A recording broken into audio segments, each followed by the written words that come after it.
All right. Hey, everybody. Welcome back to Cool Beans Hot Stuff. By everybody, I mean my girlfriend. Thank you for watching. Um, but yeah, I just started this Twitch channel, Cool Beans Hot Stuff, about a week ago. Actually, Monday was my first day streaming. So this is my first Friday streaming. And if anybody, nobody's probably going to be watching this today, but if anybody does find this video on YouTube and is interested in the channel, every Friday is going to be Film Buff Fridays. So I have been waiting since Monday for Friday because Fridays seem like they're definitely going to be one of my favorite days. Every Monday is Mental Health Monday, where we go over a mental health topic, and that's all good and all. I mean, it's more educational than it is fun, but still a lot of good stuff there if you really like mental health or psychology topics. Monday is going to be your jam. Tuesday is Terrifying Tuesdays. That's also another one of my favorite days. We go over anything spooky, scary related, macabre facts about the world. This last Tuesday, we went over the Bretzius family horror, which was an actual thing that happened. The Bretzius family was a real family, and Dutch magic and the Hex Hollow murder. All interesting and pretty cool stuff. And then Wednesdays is Wildlife Wednesdays. I love animals. Who doesn't love animals, right? And so Wednesdays we go over anything that's kind of like animal or nature, anything planet Earth related. This Wednesday we went over the Jabba which is a cryptid, a giant spider that lives in the Congo. So if you are interested in giant spiders that live in the Congo, because that's a common interest of a lot of people, then go ahead and check out Wednesday. Yesterday, Thursdays, is Conspiracy Theory Thursdays, where we go over some different deep dive, 2 hour, as deep of a dive as 2 hours can allow us, but a 2 hour deep dive into some kind of conspiracy theory. So yesterday, we went over the dead internet theory, and today is Film Buff Fridays. Give me a drum roll. I'm super excited for this. I've been waiting for this all week. So kind of self-explanatory, I guess. Maybe not. Film Buff Fridays. Basically, we're going to critique and review films on these days. And, well, maybe a little later down the road. Definitely later down the road. We'll be critiquing and reviewing different films. I have an idea here. I don't know exactly if Twitch will let me do it, but we're going to go ahead and give it a shot and see if they don't give me a strike or cut my channel off. But I thought it'd be really cool to just spend 2 hours watching a movie and then reviewing it, going over all the different camera angles and this and that and the other stuff, all the shit that goes into making the film, portraying the different meanings in a film, the different themes in it. That was a burp. Had to mute out a burp. I'm getting better at muting out the burps. For some reason, man, I just burp like crazy. You can ask my girlfriend. It's nonstop. So I need to have that mute button handy. I'm getting better at it. Before we get into that, though, watching films together and reviewing them and having a live back and forth. Normally right now, today is the first day that I took out the chat from my screen. Usually it would be on I guess that would be the right hand side of my screen. Usually there's a little chat box where people can talk, but I just started my stream. Nobody's really tuning in. It's kind of just me and my girlfriend hanging out right now and me talking to all you who aren't there. But so nobody's really there to chat. So I figured, well, I'll save the real estate on the screen. And maybe when I post this video to YouTube, it's a little bit easier for people to see what I'm talking about when I'm going over information.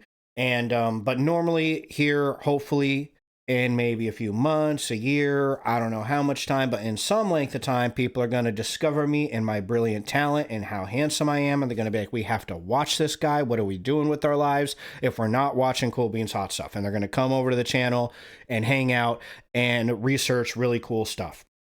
And when that happens, I thought it'd be really fun to watch movies together and then have a live chat there where we can all talk about the different meanings behind different shots, different colors, different whatever. To talk about all the different things that go into making this movie that we're watching awesome or not so awesome. But before we get to that point, I figured since this is going to be kind of just me hanging out here for the most part, and so in the spirit of that, I'm definitely going to go over things that I enjoy going over.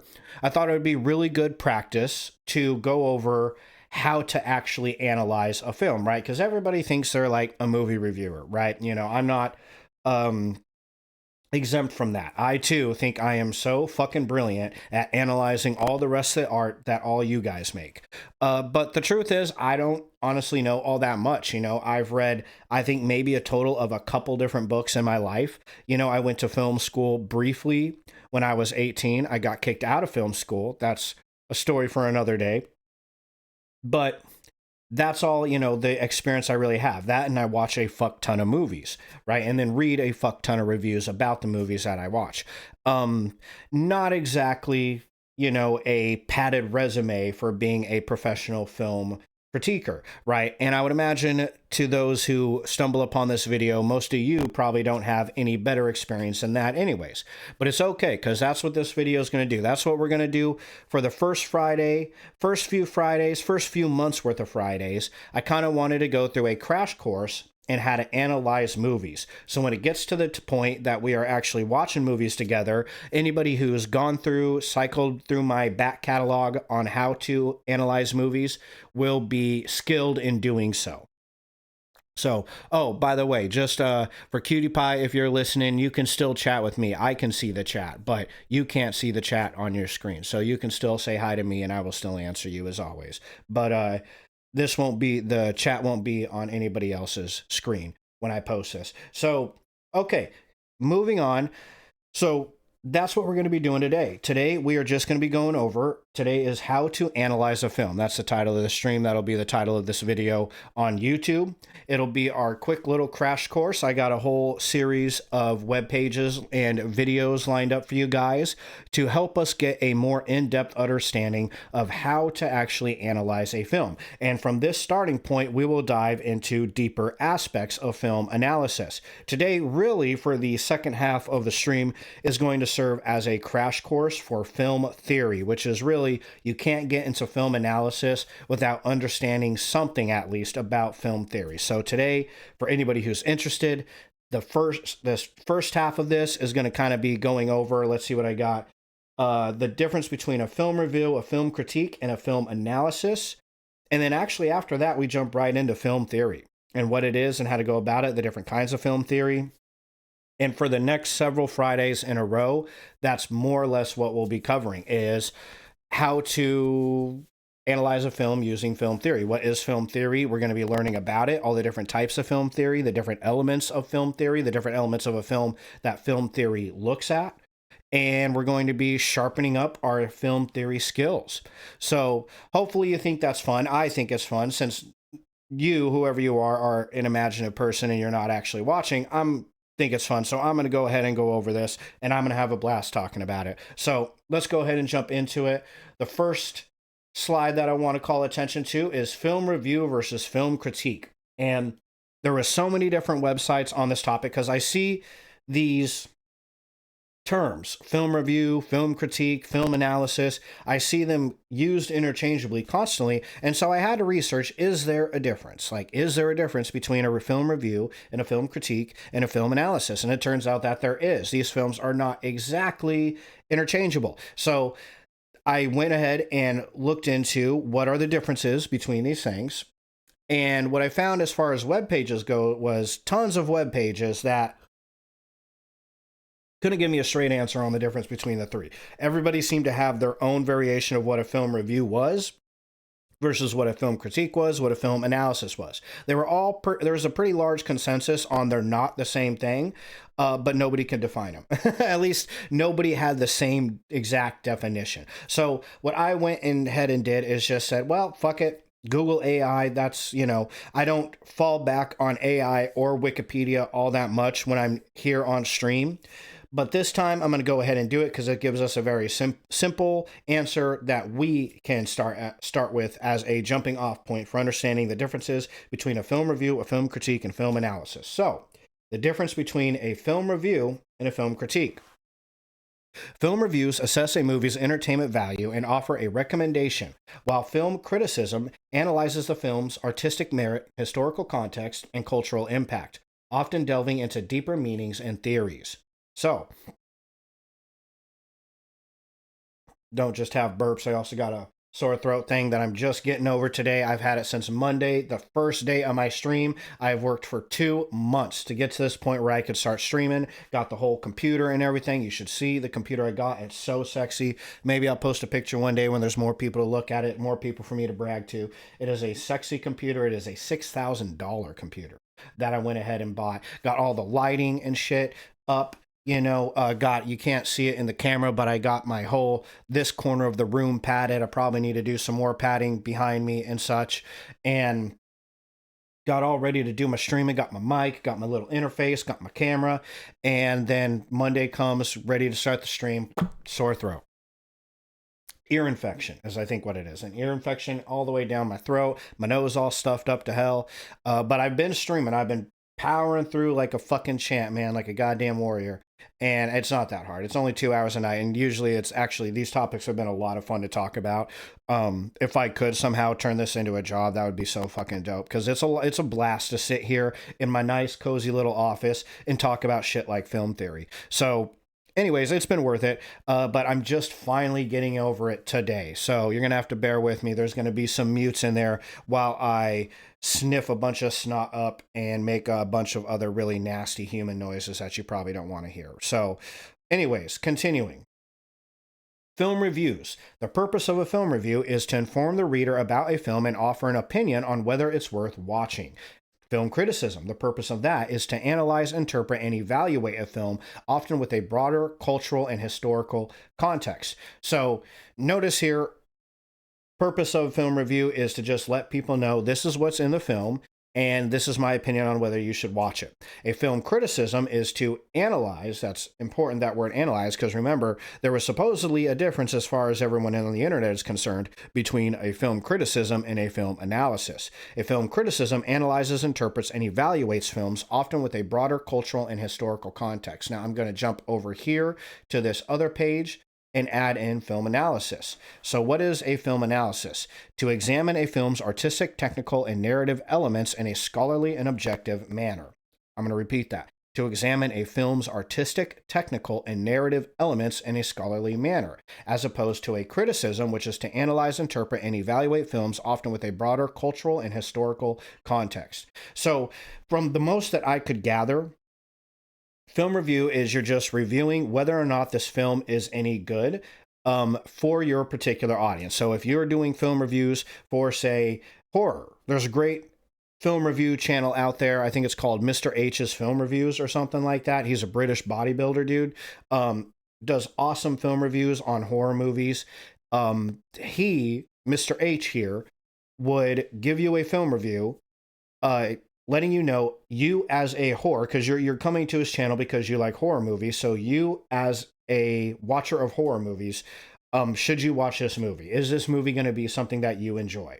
That's the purpose of a film review, is to let you know, is this movie any good? Is it something that you, the viewer, would be interested in? A film criticism seems to be basically a criticism. It is a critique. It is to take what the film did and analyze whether it did it right, correct, or good, and what is the cultural and historical context or impact of the said film. That is a criticism, a film criticism or a film critique.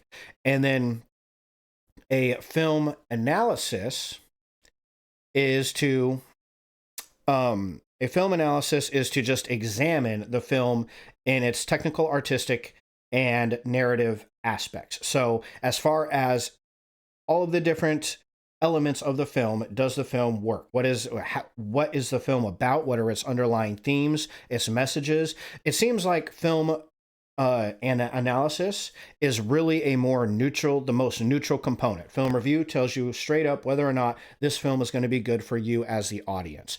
A film critique or a film criticism, those technically aren't the same thing, as far as like if you looked up the definition of critique and the definition of criticism, those are two different words, but they give almost the exact same definition when talking about film critiques or film criticisms, basically telling you whether or not this film did a good job is so far in how it was made, right? Film review is like, hey, you, the audience, are you going to like this film? A critique is like, hey, how was this film made? Was it good or was it bad? The analysis is to just examine how the film was made, not in the sense of is it good or bad, or or did they accomplish their goal or not, but in the sense of how was it actually made?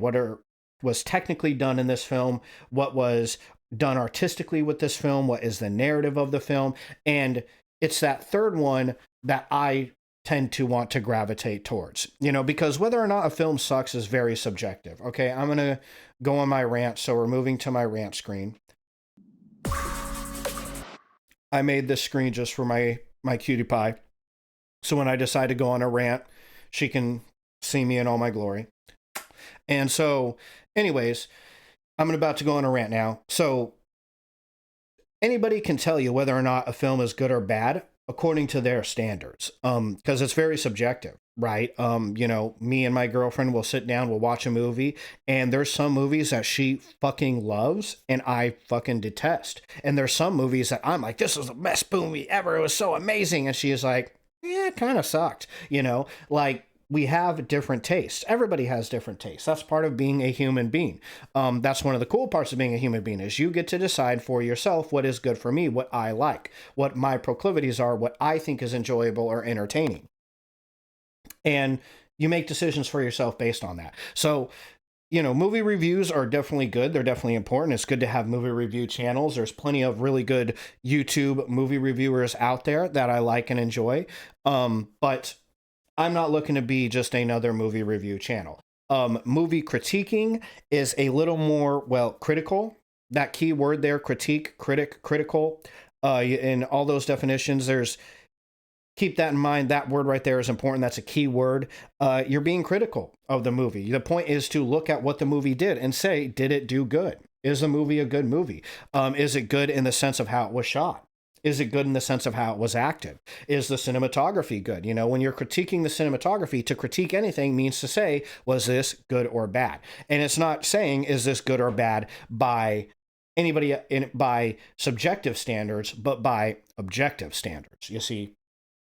So it is a more objective way of saying, was the movie good or bad? And, I think it's important to note that you can't really dive into analysis without maybe kind of hitting on critique occasionally. I do think I want to introduce some really, really bad films on this channel, those types of movies that are so bad they're good, just for the sake of seeing what a bad movie looks like, because there's so many people in the world who will say, oh god, that fucking, that new Marvel movie was a piece of shit. And it's like, I don't think you know what a piece of shit movie actually is. Like, granted, it wasn't entertaining and I didn't like it. I'm not a Marvel fan per se, and I understand that you didn't like it, and that's perfectly fine, but that does not mean it's the same thing as that was a shit movie. Like, that movie was shittily made.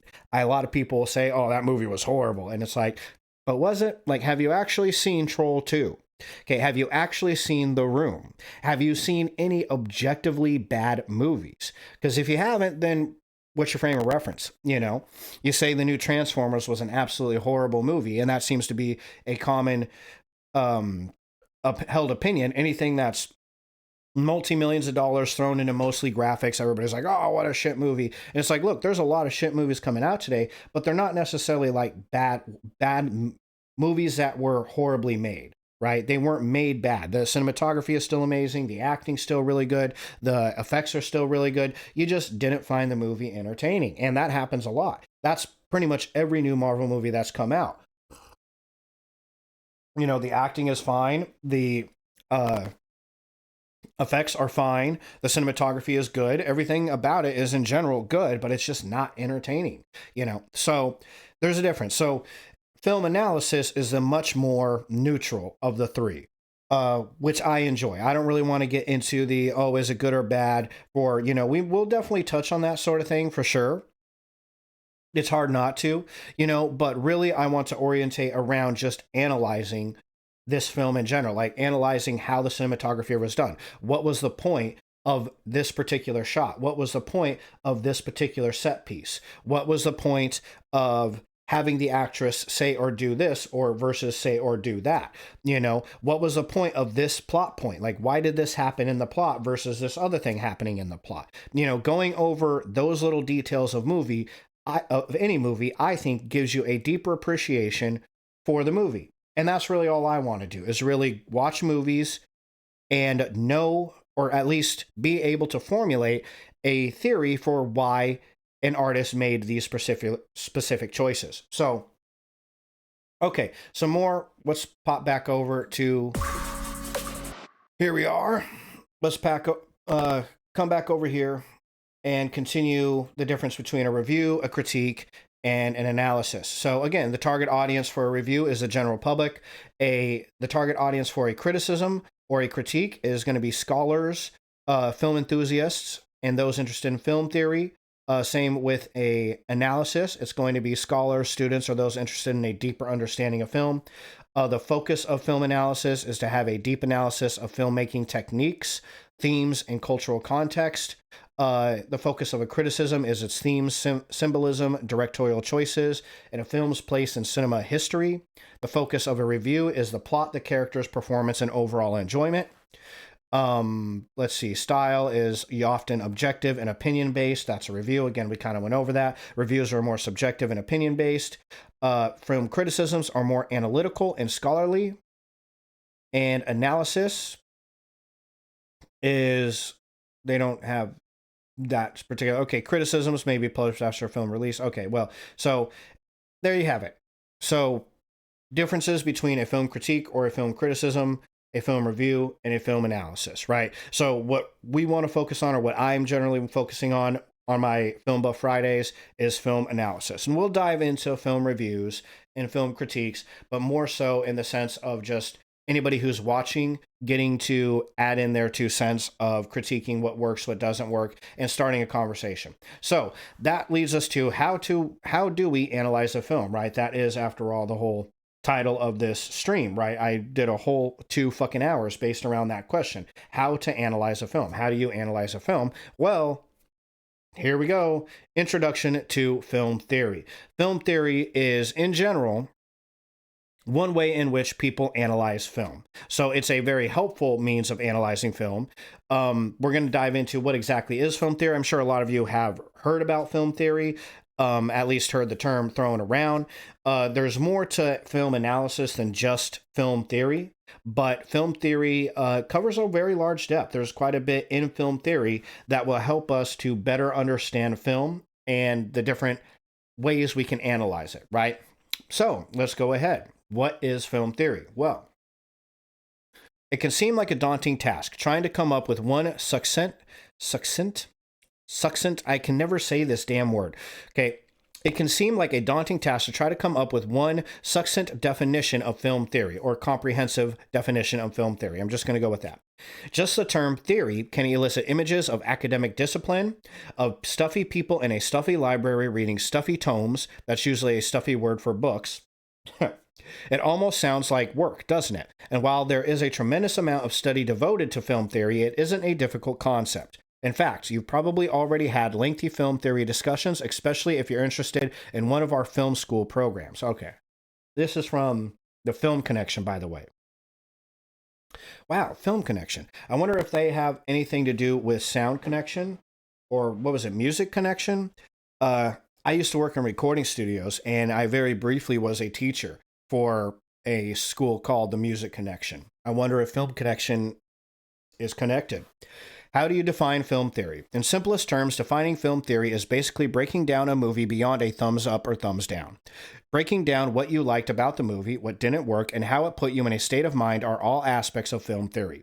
It goes beyond watching motion pictures, too. Think about the discussions you've had with friends after a night at the movies, what you liked, what they hated, and so on, and apply it to your film.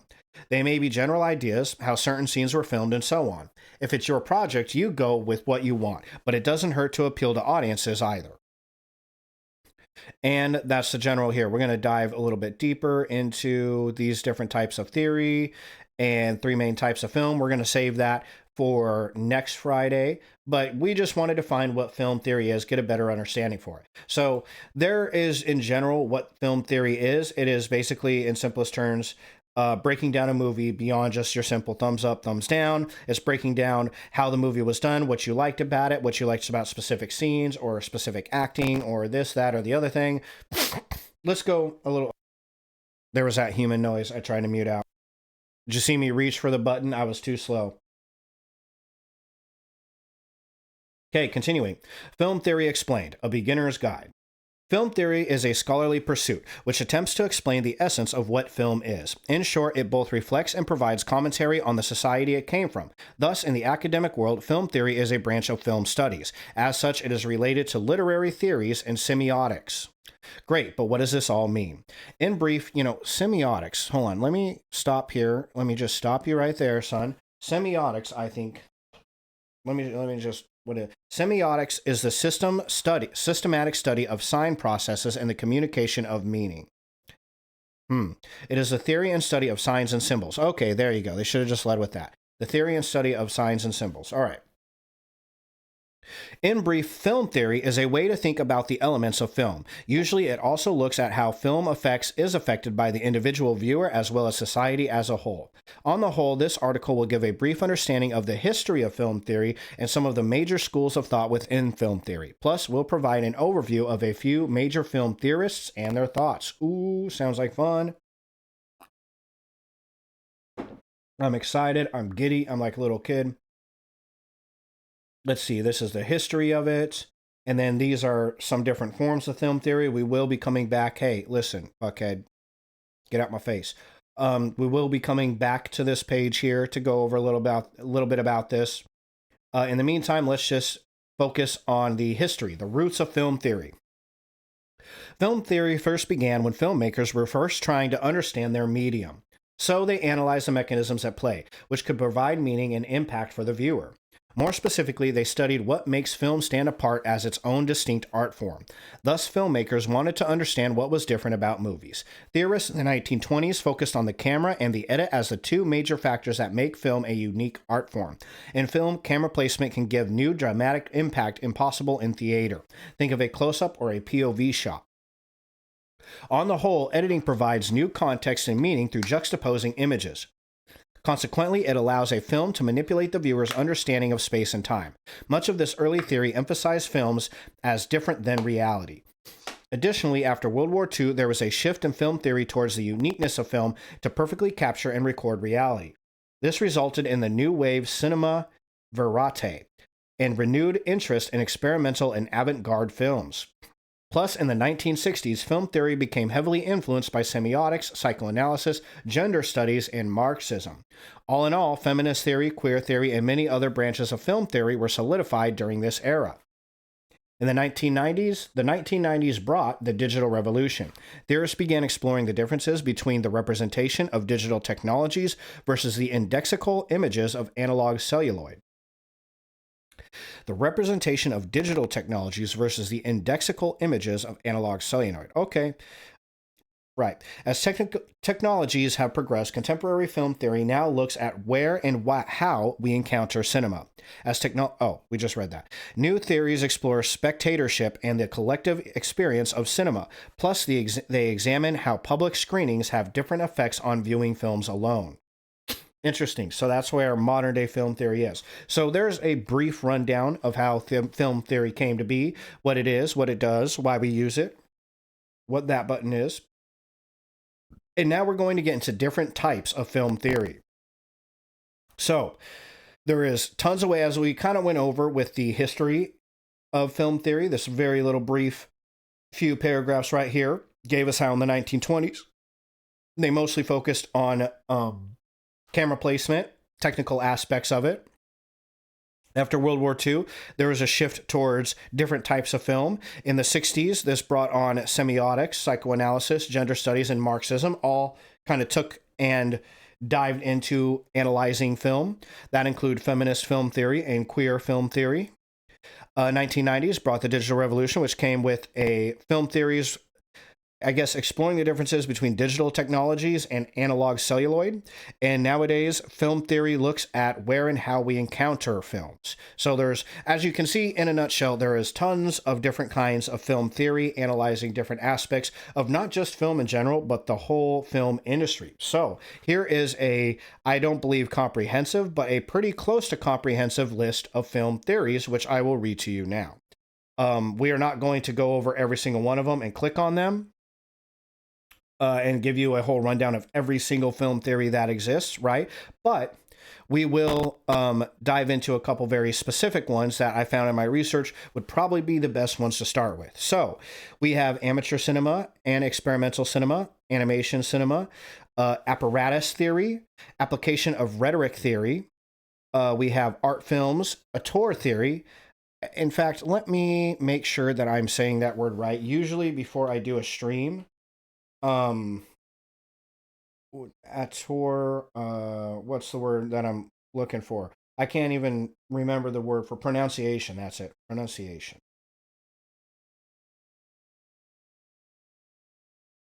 Usually I figure out how to pronounce words before I come on stream, but this time I got caught red-handed. Auteur. Auteur. Auteur. Auteur. Auteur. Auteur. Okay. Think we got it. You can leave. Auteur. Okay, so auteur theory. Let's see, going through composite film, cognitive theory, diasporic cinema, counter cinema, feminist film theory, genre theory, German expressionism,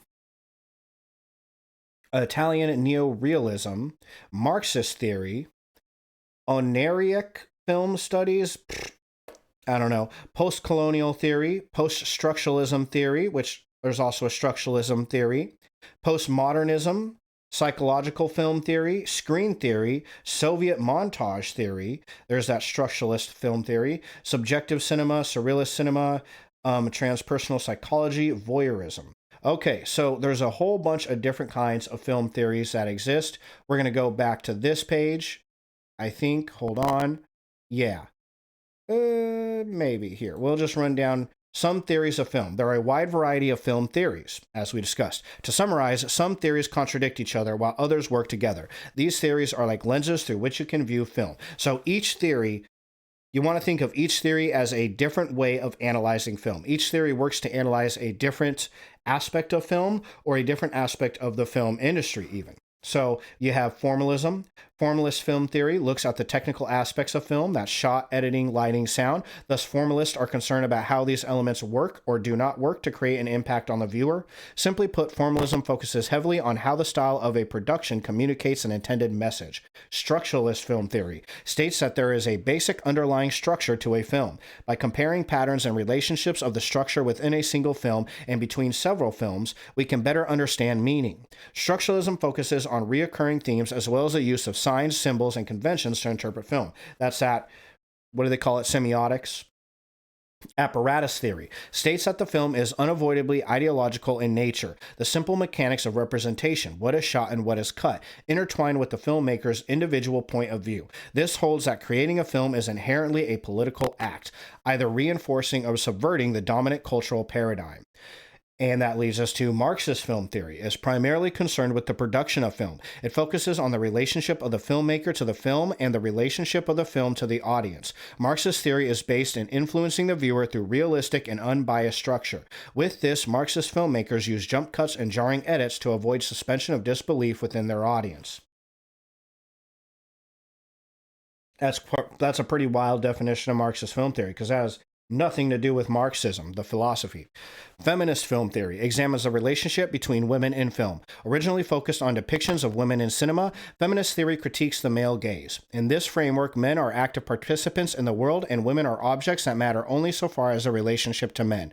Feminist film theory also questions how representation on screen and in the filmmaking process reflect the real world, which I think that last sentence kind of applies to all of film theory, right? Questions how representation, in this case, representation of women on screen and the filmmaking process reflect the real world.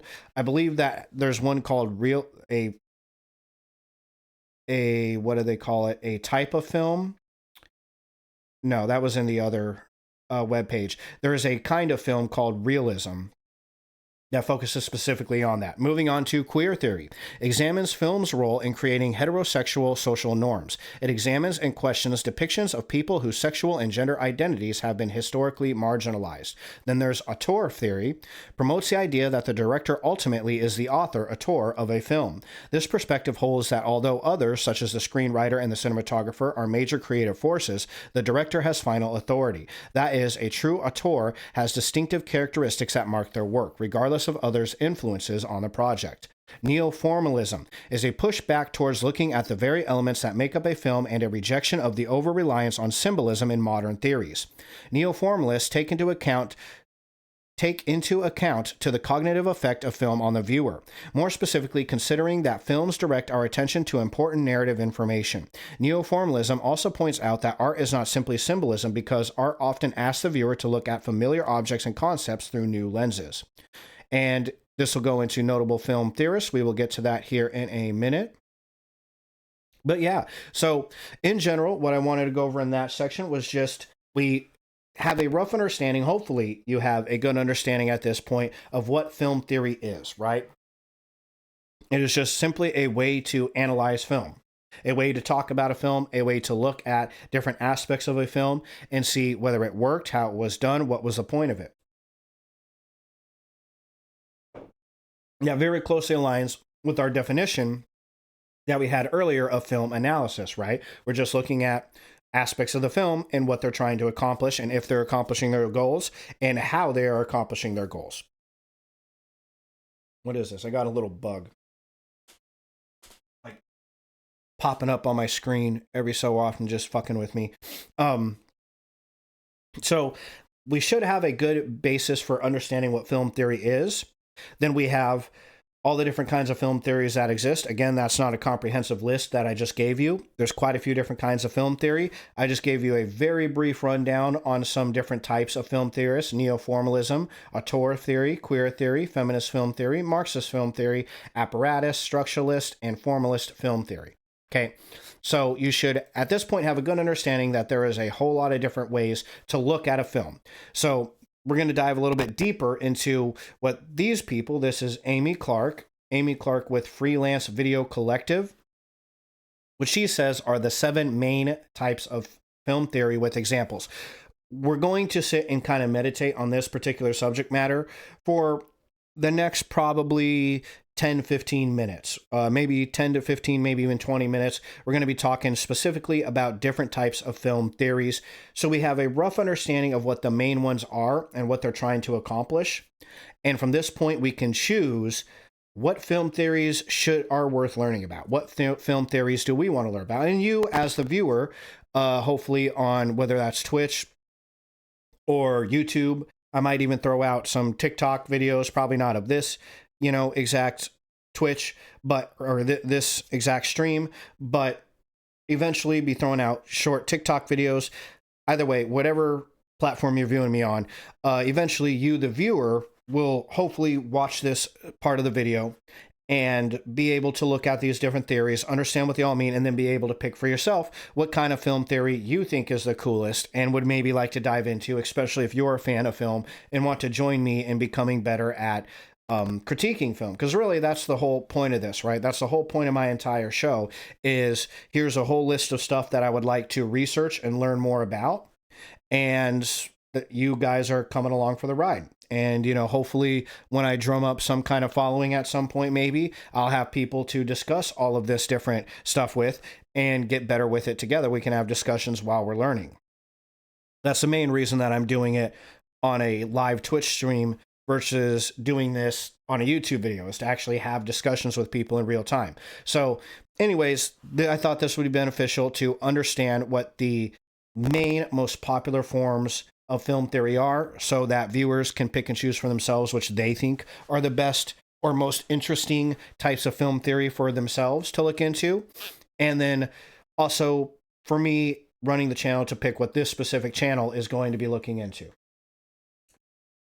as far as what types of film theory we're going to look into. So here is auteur theory. The first filmmaking theory on our list is the most popular. Auteur theory promotes the idea that film directors are the author of the film. We kind of already went over that. This idea means that the director has the most control and power over the film, while in many cases this power belongs to the studio. The idea was first introduced in 1940s France when Andre Bazin wrote about it in this French word right here. It's probably like a magazine or something. Filmmakers still argue about how much control a director should have over the film's final cut. The studio producer and lead actors all want to say, even though a film has other creatives, the auteur theory says that the director always has the final cut. So, we have examples. 1 minute. Tums. I'm getting old. I pretty much just sit here, and if I talk too much, I get fucking heartburn. All right. Which sucks because that's the whole point of my channel is to sit and talk. Okay. Alfred Hitchcock in Psycho, Stanley Kubrick in The Shining, Tim Burton, and Edward Scissorhands would be examples of, I'm not sure what, film examples of auteur theory. So in general, auteur theory is just trying to analyze the film through the director's point of view, assuming that the director has the most control. So why were these choices made by the director? Going into film theory number 2, feminist theory. The next idea comes from feminist politics and gender studies. Starting in the 1960s, it focused on female film characters and their stereotypes. The study found that most films have masculine stories and weak female roles. The theory's two main features are the male gaze and gender stereotypes. In the male gaze, women are the object of desire. That is to say, her feelings and desires are less important than the male desire. In gender stereotypes, both males and females stay within their social limitations. This filmmaking theory is still important today with the Bechdel test. Our Bechdel test, I've heard it pronounced two different ways. It was created in 1985 by artist Alison Bechdel. This test questions if a film has at least two women who talk about something other than a man, and if the women have names. 3 film examples would be Agnes Varda's Vagabond, Ava DuVernay's Selma, Sofia Coppola's The Virgin Suicide. Sofia Coppola, she's a pretty awesome filmmaker. I believe she's the daughter of Francis Ford Coppola, who was also a legendary filmmaker. Okay, moving on to number 3, genre theory. So let's just backtrack. Hold on. Feminist theory is analyzing film through a feminist lens. Pretty self-explanatory, right? Okay, gender theory, or genre theory. Genre theory. A general filmmaking theory is how you can break down films into different categories. You can do this by the film's characteristics, settings, themes, and storyline. Keep in mind that it is common these days for genres to mix, such as with a rom-com. Typical genres include horror, comedy, action, western, and thriller. By breaking down a film into categories, you can assess its themes and how they impact storytelling. In genre study, these themes say more about the film's world and characters. However, critics may say that these films are often full of stereotypes and predictable story conventions, which is another long way of saying tropes. Film examples: Peter Jackson's Lord of the Rings, that would be fantasy. John Carpenter's The Thing, which would be maybe sci-fi horror sci-fi, body horror even. Edgar Wright's Shaun of the Dead would be your comedy or comedy horror. So genre theory is looking at a film, analyzing a film through the lens of what genre is it in and what are the conventions of that genre. Marxist theory. This theory is from the ideas of Karl Marx, in case you didn't know that, in case you got that completely mixed up and thought it was some other, maybe Groucho Marx. If you're not a film buff, then you probably didn't get that joke. It asks about the class relations and social conflicts within a film. See, this sounds more like Marxist theory, okay? When we came back over here and got a good rundown on Marxist theory, primarily concerned with production, it focuses on the relationship of the filmmaker to the film, and the relationship of the film to the audience is based on influencing the viewer through realistic and unbiased structure. Marxist filmmakers use jump cuts and jarring edits. That doesn't sound like anything that I've ever read in the Communist Manifesto, which was Karl Marx's book, okay? Or anything that I've read about Karl Marx. I was like, why the fuck does that have anything to do with Karl Marx? This seems more like Karl Marx. It asks about the class relations and social conflicts within a film. There you go. Who was this? Who said this? Videomaker.com. Get better. Get better. Videomaker.com. Do better next time. By understanding these themes, the audience can identify the character struggles. Marxist theory wants to influence the viewer through a realistic and unbiased lens. According to this theory, each shot has meaning, like a word. This theory also promotes editing as the most important aspect. Films in this style tend to use a lot of montages, jump cuts, and harsh edits to create emotions. Okay. So they didn't entirely get it wrong. I apologize. What was that? Video Maker, you guys weren't horrible. They did have those last two sentences in there. They completely went over the idea of class relations and social struggles, which you would think would be the whole point of a Marxist theory about anything. I don't give a fuck if it's film, music, whatever, right? Okay, some good examples would be Sergei Eisenstein, Battleship Potemkin. Don't know it. Jean-Luc Godard, The 400 Blows, and Fritz Lang, Metropolis. I don't know any of those three films. Continuing. Formalist theory. Formalism is about entertainment. These films distract the audience and bring them into another reality. In addition, these films often include genre theory and aim for a broad range of ages. You can find this style in every Hollywood film from the 1980s onward. These films have professional actors, special effects, and quick editing. Often they are filmed on sets and not in real locations. Formalist filmmakers are more concerned with the technical aspects of films, shots, lighting, and sound, and how these elements work. This filmmaking theory is the direct opposite of realism. So, Marxist theory analyzes a film through Marxist ideals regarding class structure and social conflict. Formalist theory looks like it looks through film in terms of entertainment. How entertaining is this film or just what's the term? How much mass appeal does it have? That's a good word, mass appeal. Examples: Steven Spielberg's Jurassic Park, George Lucas' Star Wars, Guillermo del Toro's Pan's Labyrinth. Okay, well, that's more like it. I like those are good. I have more, I'm not a huge Star Wars fan, but I fucking love Jurassic Park and Pan's Labyrinth. And then queer theory.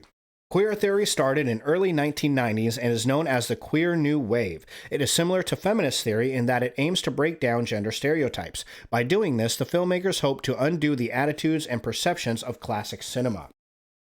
These films explore themes of sex and gender identity. Their goal was to create more diversity in filmmaking. Gay culture did not feature in mainstream films before this movement. As a result, you are now likely to watch films with gay characters and storylines. Film examples: John Waters' The Pink Flamingos. Oh, you know what? I've always wanted to watch Pink Flamingos because it is considered like, aside from the whole queer aspect of it, which, as far as I'm aware, Pink Flamingos, the main character is a drag queen. But aside from all of that, completely unrelated to it, it's supposedly one of the most fucked up movies you can watch. Like, people say it is a disturbing movie. And I happen to be I used to collect disturbing movies when I was a kid. I had a collection of movies that had been banned in the US at one point in time when I was a kid. And Pink Flamingos was ever elusive. Could never find a copy of it. Still can't find it on any streaming service. Kimberly Pierce, Boys Don't Cry. Oh, that was a good movie. I remember that movie. Todd Haynes, Carol. Haven't heard of it. So queer theory is analyzing film through a, queer theory lens, right? It would be the same as like critical queer theory or what have you. It's just taking, analyzing the movie for its gender stereotypes and gay culture, anything that falls under that heading of queer theory. Okay, so continuing. Realism theory. Realism filmmaking theory is the direct opposite of formalism. It focuses on real life and doesn't feature elements as seen in Hollywood films. It aims to recreate the feeling of everyday life on screen. You will find this style more prevalent in independent and European cinema. Realism features no special effects and shoots on location. In addition, it might have no music and few editing techniques. That is because the filmmakers that use this style focus more on the story than the technical aspects. Some examples of some realist films would be Andre Arnold's Fish Tank, Ken Loach's Kess, and Sean Baker's The Florida Project. Oh, I heard that was a very depressing movie, The Florida Project. I did want to watch it, though. Okay, so realism theory would be analyzing film and how it relates to the real world. All right? So, we have even further to go. Okay, I gave you a whole list of different film theories. I gave you some very brief rundowns of some specific ones over in this list. That was formalist theory. How did that compare to their version of formalist theory? Just for the sake, it's about entertainment, professional actors, blah, blah, blah, blah, blah, blah. Okay. Looks at the technical aspects of film, shot, editing, lighting. The formalist is concerned about these elements, how they work to create impact on the viewer. Simply put, formalism focuses heavily on the style of production, communications, and intended message. Okay. So, yeah. So, anyways, went into formalist theory, structuralist theory, apparatus theory, Marxist theory, feminism, queer, auteur, and neo-formalism. Continuing into much the same, we have realism we added there on this list. Genre theory was added on this list, and it gave us a little bit deep dive into the other ones. And we have yet another list. This is a video that we're going to go over. Are you tired of film theories yet? I hope not, because I'm not. I'm fucking stoked about this. If you're not stoked about this, then maybe, you know, Film Buff Fridays aren't for you. I totally get it. This isn't like everybody's saying, right, maybe check out Conspiracy Theory Thursdays or something like that. But if you like movies, then hopefully you find this video, and hopefully you join me one day so we can actually dive into this together. But in the meantime, I'm going to go ahead and watch this movie. What are the different types of film theory? This is going to go over some other different kinds, obviously historical film theories, more on auteur film theory, cognitive film theory, we haven't heard about that yet, more on feminist film theory, psychoanalytic film theory, we haven't gone over that yet neither, more on Marxist film theory, and Schreiber theory, which we also haven't gone into. So let's dive into it. Let's check it out. What are the different types of film theory? Film theory breaks down movie elements to study production, stirring debates about film essence. Here are 13 film theories you should know. 1. Historical film theories study how movies, their elements, and narratives reflect the historical context of their production. 2. National cinema theories analyze movies within the political and cultural context of the country they were produced in. 3. Interesting. Hold up. Backtrack. That was historical film theory. Production. Analyzes the historical context. National cinema theory. National cinema theory analyzes movies within the political and cultural context of the country they were produced in. Analyze movies within the political and cultural context of the country they were produced in. 3. It seems like to engage in those specific film theories, historical film theory and national cinema film theory, you would have to know a little bit about, like, one, geopolitics. You would have to know about the nation that the movie is being filmed in, obviously, and taking place in. So it would be really tough to do like a national cinema theory movie about, like, you know, Crazy Rich Asians. You've seen that movie. Everybody's seen that movie. If you've never lived in Asia and have no idea what the context of Asia, you know, the time that it takes place in, and you don't know anything about the nation itself, right? Equally, if you don't know a lot about the history, one specific point in history, like, say, I think that was Blondes. Maybe that looked like it was some kind of Marilyn Monroe film they were shooting there. I didn't look at who the main actress is. Let's just go back. Maybe Marilyn Monroe. I don't know. Does that look like the movie Blondes? Maybe not. It doesn't matter. Let's just say, yeah, we're talking about a movie about Marilyn Monroe. If you don't know the history of Marilyn Monroe and the time that she was alive and her importance to American history and pop culture and all that, then you would have a very tough time doing a historical film theory analysis of that particular movie, right? So it looks like in order to do those, to engage in those specific theories, you have to have some other knowledge outside of another burp. 3. Odor theory credits a film's qualities to its director or key production figures, identifying recurring themes for better film understanding. 4. Formalist film theory emphasizes a film's technical aspects, like lighting and style, disregarding non-film related matters. 5. Ideological film theory looks at movies through specific lenses, studying creation and viewer understanding. 6. Cognitive film theory highlights audience interpretation over emotion, viewing film as a means of understanding, beyond mere entertainment. 7. Feminist film theory studies movies based on women's societal roles and representation in the film industry. 8. Queer theory examines films through the lens of LGBTQ gender and sexual identities, exploring their impact on film creation. 9. Psychoanalytic film theory uses Freudian and Marxist ideas to examine how the psyche influences film creation and interpretation. 10. Linguistic film theory studies the role of dialogue and its impact on filmmaking and film production. 11. Marxist theory examines film through the expression of ideas focused on power relationships. 12. Structuralist film theory deciphers how films communicate meaning through codes and conventions. 13. Schreiber theory views the screenwriter as the film's main author, focusing on collaborative writing efforts in filmmaking. These theories offer insight into storytelling, culture, technicalities, audience perception, and power relations in film analysis. For more great industry info, like and subscribe to Beverly Boy Productions today. Beverly Boy Productions. That was the name of that channel. About 2,000 subscribers, so it's kind of it's a smaller channel. BBP Real Insights. I thought that was a good short little video. Gave us a lot of insight. So again, so many different kinds of film theories, man. So, okay, what film theories are we going to dive into here on Cool Beans Hot Stuff? Well, in my research, I found that the easiest or the ones that are the most recommended to start with, because either one, they're the easiest to understand, two, they form a good foundation for understanding other types of film theories, and or yeah, for those two reasons specifically, or three, that it's just the most popular, so it's gonna be the one that you engage with the most when you talk to other people about film theory. These are going to be the most likely film theories that they're going to know or understand or engage in. The three that I found that were the best to maybe start with are structuralism.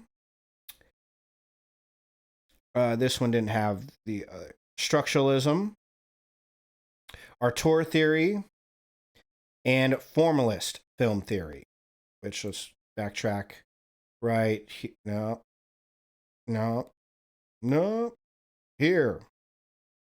Formalism film theory. So formalist film theory, structuralist film theory, and auteur film theory were the three main film theories that they said probably looked at. Oh, please accept cookies.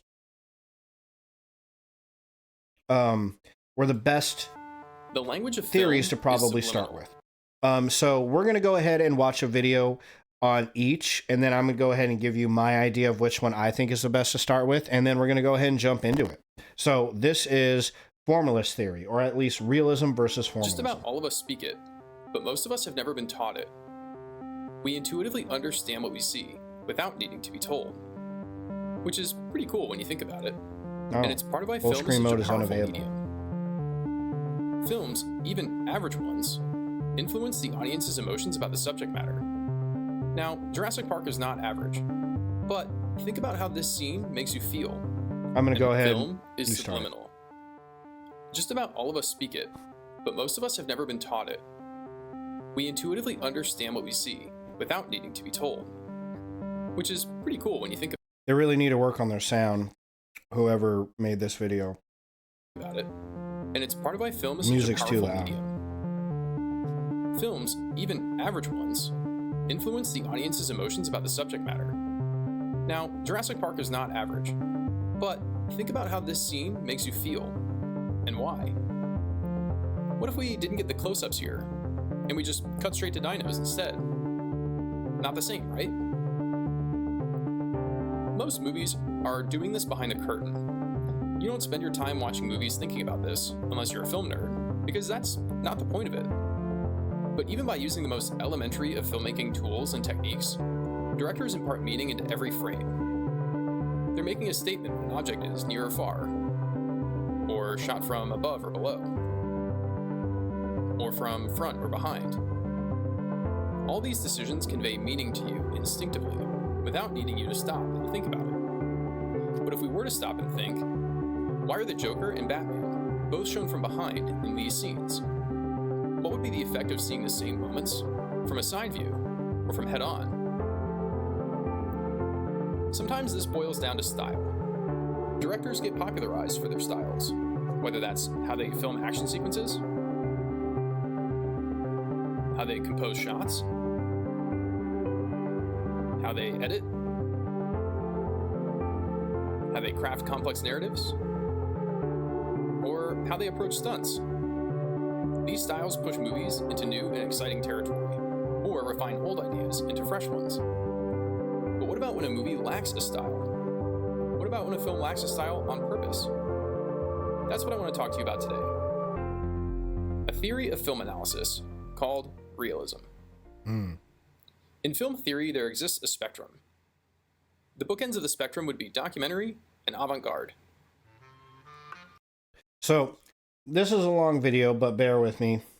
I don't think it's any longer than the rest of the videos we have. Oh, wow, this is 13 minutes. Yeah, we might want to cut some of these videos short. I don't know if we want to spend the next 20 minutes on this. You know, if more of you were watching my channel, you could just tell me in the comment section. But since you're not here, I guess I'm just going to have to power Documentary films present as close a picture of reality as possible. The camera is relegated to a recording mechanism for presenting the real world as it is, rather than a vehicle for style or impression. In turn, avant-garde is bizarre, even unsettling. The world isn't just exaggerated or enhanced, it's manufactured, even unrecognizable. Seriously, if I had nightmares, they'd look like this. Flying hats. That's Anyway, your nightmare. Every film exists somewhere on this spectrum, but most of what we watch falls safely inside the extremes. In the middle, we have classicism. Closer to documentary films are considered realist films, and the films closer to avant-garde are known as formalist. To explain what realism is, it helps to explain what it isn't. Most of the films you watch exist around classicism and tend toward formalism. In his textbook Understanding Movies, Louis Giannetti writes, "The art of cinema is possible precisely because a movie is unlike everyday reality. The real world needs to be shaped and heightened to be effective as art." Carefully staging a scene, like a football play, allows you to control what the viewer sees or direct their attention. $1 million isn't cool. You know what's cool? Editing allows you to rearrange space and time. $1 billion. The world can be patterned, designed, and aesthetically pleasing. Camera angles and movements, lighting, sound effects or music, visual effects, all of these can be employed to overtly or subtly influence your perception of the events. In formalism, the director has a vision for what the audience should experience or feel, and they manipulate all the tools at their disposal to ensure it is so. Now, some of you might have listened to that description and thought, that sounds like movie making 101. And you'd be right. Sort of. This approach to filmmaking could fairly be considered the norm, and that makes sense. But there are black... So just to stop it here for a quick little interlude, I think you got to do that. As far as I'm aware, you got to kind of stop the video occasionally to talk about it, fair use or whatever. So what they're describing here is formalism, right? He went into the whole, to know what realism is, you got to know what it isn't. So what it isn't is formalism. So what they're describing here is formalism, which is using lighting, sound, textures, setting a stage, costume design, all the above to pick and choose what the audience is seeing to create a specific message, to create the illusion of something happening that isn't realistic, to create a world essentially that just isn't how the real world actually works. And that seems to be the opposite of realism, which is formalism. Black sheep out there, and those films fit under realism. Realism in film theory does not mean authenticity. It doesn't mean the Marines in Generation Kill using the right lingo. Hitman, this is Hitman 2-1. Enemy contact, 4 T-55s, 1 o'clock, 2 clicks. How Garza contact Or right? directly firing their weapons. 3 enemies by fire. Hitman 2-1, roger that.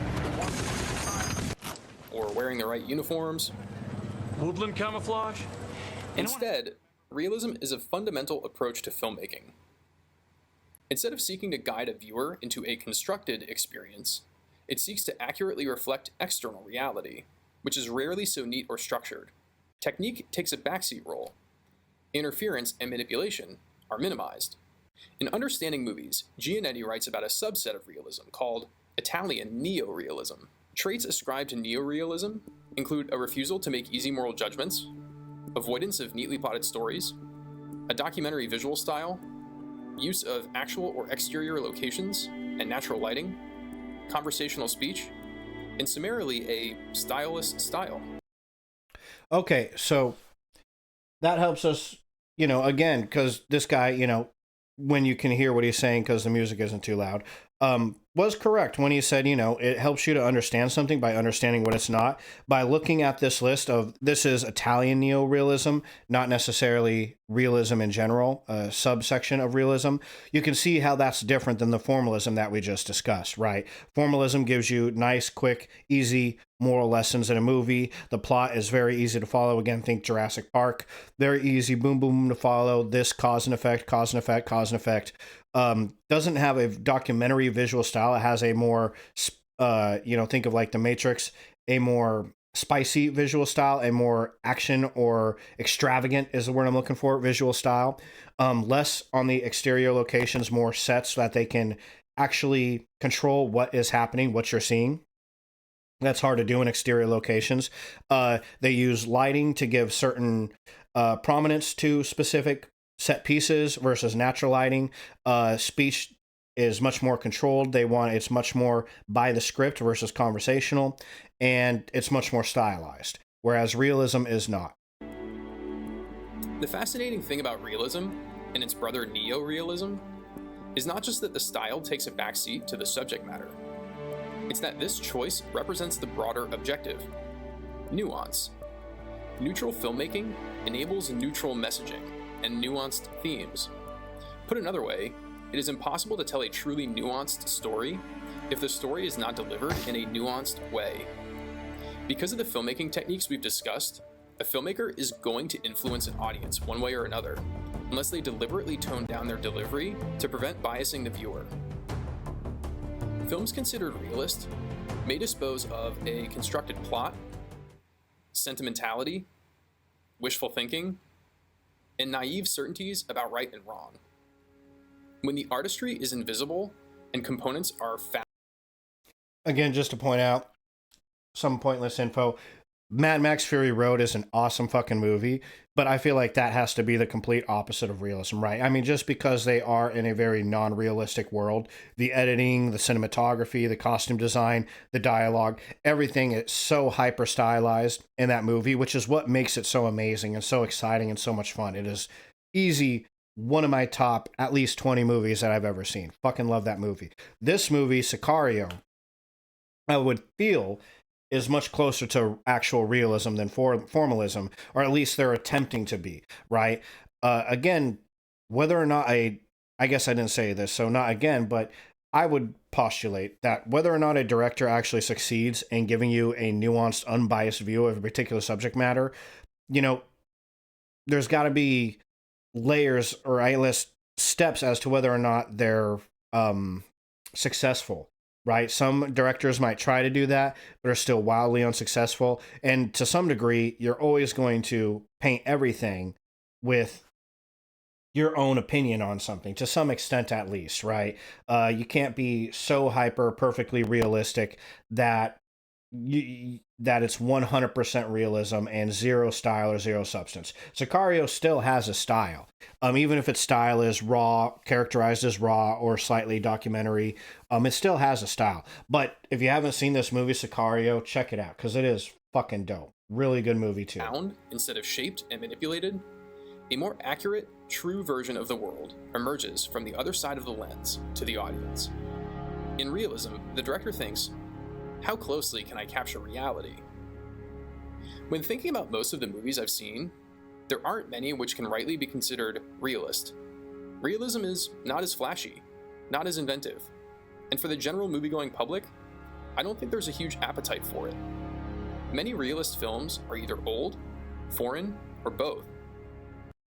Yeah, we'll let When a him finish. properly executed realist film can be remarkable for how unremarkable it is to watch. It enables you to focus on the message and the meaning of the movie without drowning it out or biasing how the viewer takes in the events on screen. And for that, I think it deserves a bigger presence in our film landscape.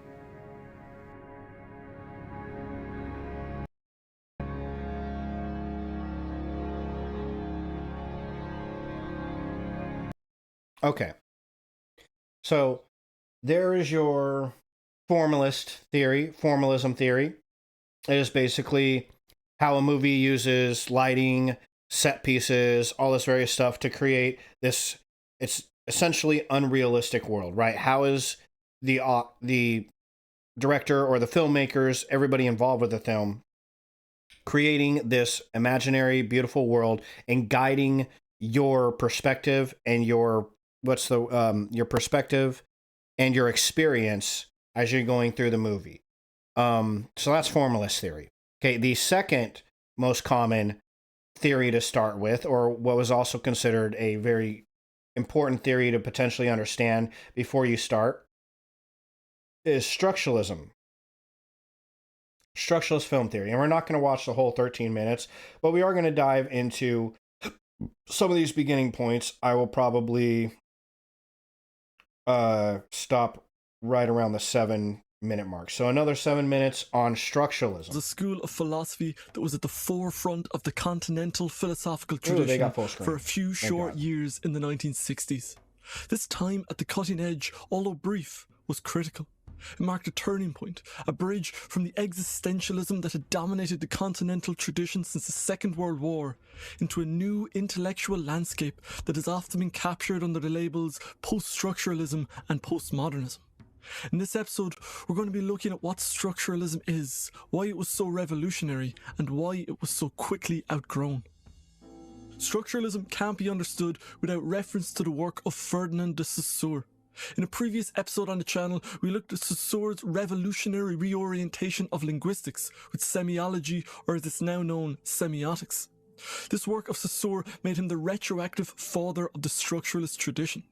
In the language of Thomas Kuhn, Saussure birthed the paradigm within which structuralism worked, and it was an exemplar of what a structural analysis should look like. In his posthumously published Course on General Linguistics, Saussure made a number of important distinctions that laid the groundwork for this tradition. The most important idea for the purposes of our general overview of structuralism. So, just to reiterate, structuralism heavily dives into semiotics. Semiotics is the study of symbols, patterns, and what they represent. Is Saussure's distinction between parole and langue. These are two different words for language that have slightly different meanings for the Swiss linguist. Parole is the 1,000,001 uses of language as it is used everywhere, every day. It's language in motion. But underneath this constantly changing surface of language, there is the langue, the structure of the language which dictates the workings of parole. The relationship between langue and parole is much like that between the rules of chess and a particular game of chess. The rules provide a structure that give meaning and order to the individual moves in a particular game of chess. In the same way, the langue provides the structure of language within which our day-to-day interactions occur and derive their meaning.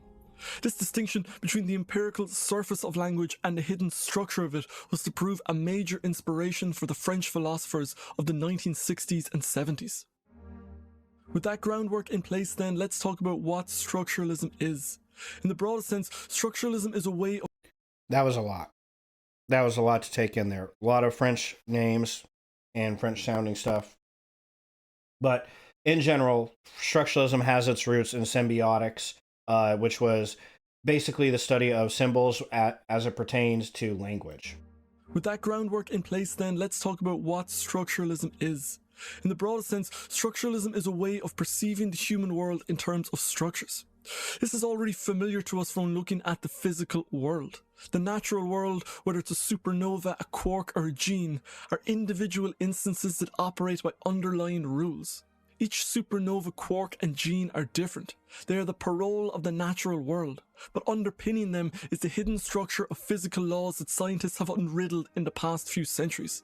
From Newton's laws to the work of Watson and Crick, humanity has been decoding the long of the natural world, the hidden set of structures that makes the physical world predictable and enables the progression of science. Structuralism is the transposition of this physical scientific worldview onto the human world. At its core, structuralism is the belief that this human world is subject to such a long, and that we can discern these structures. Saussure was the pin-up philosopher of the structuralists. His analysis of language gave structuralists the confidence and the example, in Kuhnian language, the paradigmatic exemplar of how this work might be done. But Saussure wasn't the only inspiration for the structuralists. Much as the existentialists of the 40s and 50s cast their net back to 19th century thinkers like Kierkegaard, Nietzsche and Dostoevsky, the structuralists cast their net back not just to Saussure, but also to Sigmund Freud and Karl Marx. Marx's structuralist chops comes from his dialectical materialism, in which he argues that the underlying structures of society, the labour, class and socio-economic conditions, determine all the higher activities. Thus, religion becomes opium for the masses, and philosophy, art and politics are all surface reflections of the deeper underlying structure of material concerns. So, we're diving into structuralism as a philosophy. This video doesn't seem to dive deep into structuralism in film. Post-structuralism critique, summary and conclusion. Yeah, I don't think this is going to dive deep into the structuralism in film. We'll finish out these next couple of minutes, and then I don't think we need to dive into the failures of structuralism as a science, because then we're getting a little bit deep into actual structuralist philosophy. Freud was another legendary proto-structuralist because he undermined the myth of the free conscious agent that was at the backbone of the Western Judeo-Christian tradition since the story of Adam and Eve. Freud showed that who we are as individuals is determined much less by the surface of the mind, by the words and thoughts we consciously think about ourselves, than it is by the deep, hidden structures of the unconscious mind. But moving beyond Saussure and the proto-structuralists in the 1960s and 70s, the structuralists proper applied this type. Did you think that's what this guy would look like? I did not. I don't know why. But when I envisioned this dude based on his voice, I was thinking like skinny. I figured he had big ears. I don't know why, but I figured he had big ears, tiny glasses, nice cut hair. I was not expecting the kind of hippie looking guy here. Type of analysis to fields as varied as psychology, anthropology, history, and sociology. The idea. Okay, so we're going to go ahead and finish that video. With that in mind, let's just take another look at what they say structuralism in film theory is. Structuralism is a branch of philosophy that examines how small things relate to bigger structures. I don't think we read this. So, i.e. marriage and social bonding. In film theory, structuralism is used as a framework to examine how small elements of filmmaking, blocking, staging, shot size, etc., contribute to the work as a whole. The goal of film structuralism is to situate particular elements of a film within the greater context of the film itself. Film structuralism may utilize a compare and contrast approach in which theorists look for areas of juxtaposition, or a building block approach in which theorists look for motifs that support their arguments. Okay, so structuralism is essentially taking the building blocks of film and seeing how do they influence the film as a whole. Okay, like why was this kind of lighting used? Why did they use this specific shot? Yada, yada. It seems very close to formalism, right? Formalism was how are they using these shots, this staging, this lighting to create this imaginary world and your perception of it. Structuralism is how do these little things contribute to the work as a whole? How does it work in the context of the movie? So very, very similar. You know, structuralism, even with a video going deep into all the philosophical thinkers that invented structuralism and reading several little blurbs about what it is. I don't know about you, but to me, it's still kind of out there, man. It's still a little bit difficult to understand. Formalism I can get just because we have the opposite of it, realism, to juxtapose it with to understand what it is. It's sensationalism versus realism, and how all the inner workings of the film support this sensationalism. Structuralism is a little bit more still, at this point, a little bit difficult to define. Basically, essentially just diving into all of these smaller elements of a film and how it makes the film work, or what is its point within the film. So that's structuralism. Okay. And then we have auteur. And I had move here. What is auteur theory? Okay, we're going to dive into this now. Full screen. Where's my little CC? Auteur theory is the most important theory in all of cinema. Even if you haven't heard of it, it's probably affected how you view the movies, filmmaking, and film criticism, and how much emphasis you put on the director as the author of a movie. I'm the king of the world! And today, I'm going to explain what is auteur theory. Auteur is actually the French word for author, and auteur theory is where the idea of the director as the primary author or artist of a film, and that film reflects the director's creative vision. A distinct creative voice that you can spot, either through style, story, subject matter. Some directors are noticeable right away, like say the films of Tim Burton or Wes Anderson, Spielberg, Hitchcock, or John Ford. It's very obvious that they are the main cinematic voice through these films. The director is wielding their camera almost like how a writer uses a pen. This came from filmmaker and critic Alexander Ostrog and the notion of the camera stylo, or camera pen. But auteur theory itself mainly comes from two essays by two different critics. First, from Francois Truffaut in 1954 in his essay A Certain Tendency in French Cinema in the French film magazine Cahiers du Cinéma, and then in America by critic and friend of Truffaut's, Andrew Sarris, with his essay Notes on the Auteur Theory in 1962, and then his book The American Cinema, Directors and Directions 1929 to 1968, both gave a theory to a director as an artist, but also gave recognition that the best of Hollywood directors are the equals of great painters, writers, and composers. It was an easier way to simply show and establish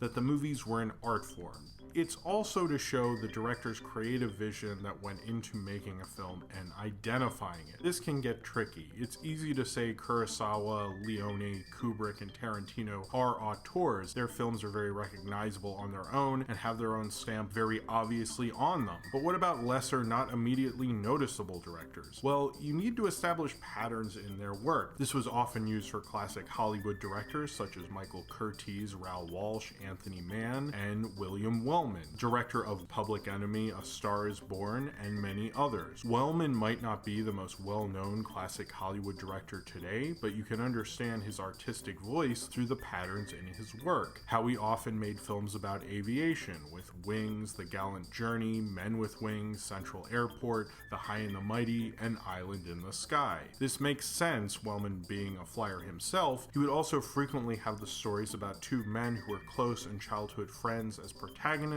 and one woman, and often but not always being a love triangle between the three of them in Wings, Other Men's Women, Wild Boys of the Road, and Central Airport. But you can also use this for less noticeable new studio directors as well. Let's say Justin Lin, considered by some a vulgar auteur, the director of the Fast and the Furious movies and the recent Star Trek Beyond. It's easier for you to not know who Justin Lin is, but you can establish patterns within his work to understand his authorial voice, like working with an ensemble and how each of his films show an ensemble working together to solve a problem or mystery, from his first film Better Luck Tomorrow to Fast 5 to Star Trek Beyond, and how he especially loves two people catching themselves in a mid-air jump as evidenced through his last two films. But a director isn't the only person whose creative voice comes through a movie and could be considered an auteur.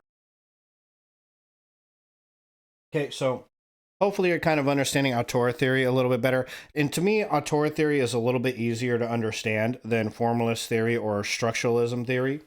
But yeah, it's basically just understanding, going through a film and picking out specific things that a director of that film might be known for. So it does seem like in order to engage with auteur theory, you kind of have to have a good understanding of a director's entire discography, right? Like you need to watch several films of his to understand what are continuous motifs that you're going to see throughout all of his various films, different techniques, things that he enjoys doing, similarities between the films.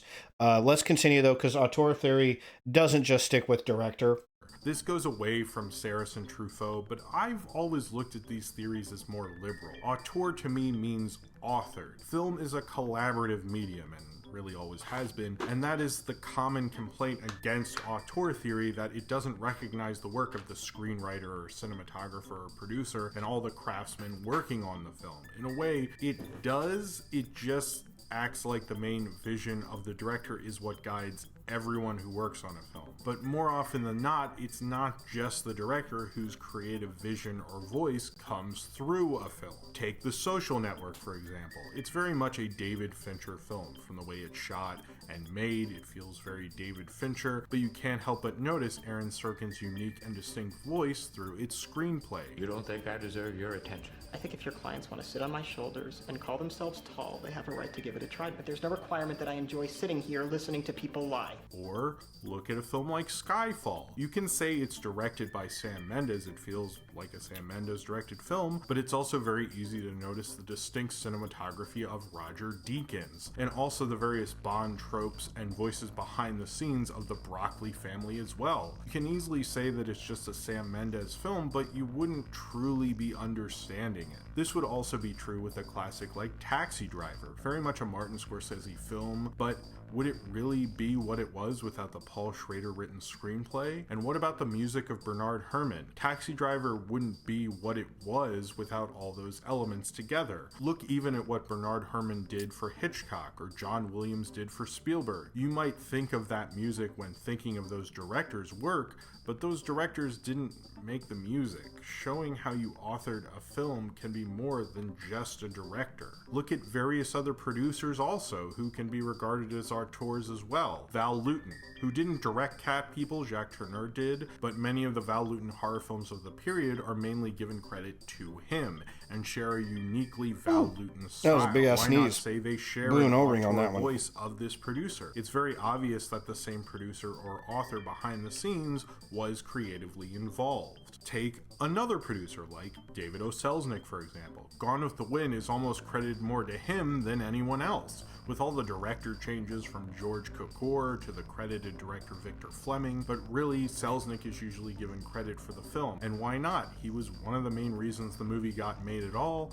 and maybe the main vision and the most consistent auteur vision of Gone with the Wind. You could even look at someone like Kevin Feige with Marvel Studios the same way today. Although several directors from Joe Johnston to Joss Whedon to the Russo brothers and James Gunn have all put their own obvious personal stamps on their films they've directed, the Marvel aesthetic and style is probably most associated with Feige. Auteur theory is a policy. It's a theory used to identify and clarify, but it's not the rule. A film isn't better or worse depending on its auteurist voice or who gave it that auteurish voice, but it's good to understand whose personal creative voice made a film what it was. And although a director can be part of that, it doesn't mean that's the only thing that made it that way. Movies are collaborative, and you should understand how often many voices made a film into what it was. Auteur theory can help your understanding of the art form and how and what to take seriously from that art form. It's good to know it and understand it,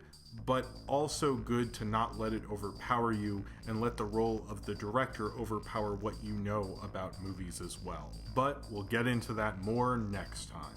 I'm Jim Gisriel, and this is Deep Focus. Okay, Deep Focus is the name of that guy's channel. I got to admit, I like the hippie a little bit better than that fella right there. His voice was a little bit putting me to sleep a tiny bit. Okay, so we understand what these three, hopefully, we understand what these three film theories are. Formalist theory, structuralism theory, and auteur theory. Out of those three, which ones would be the best to start with?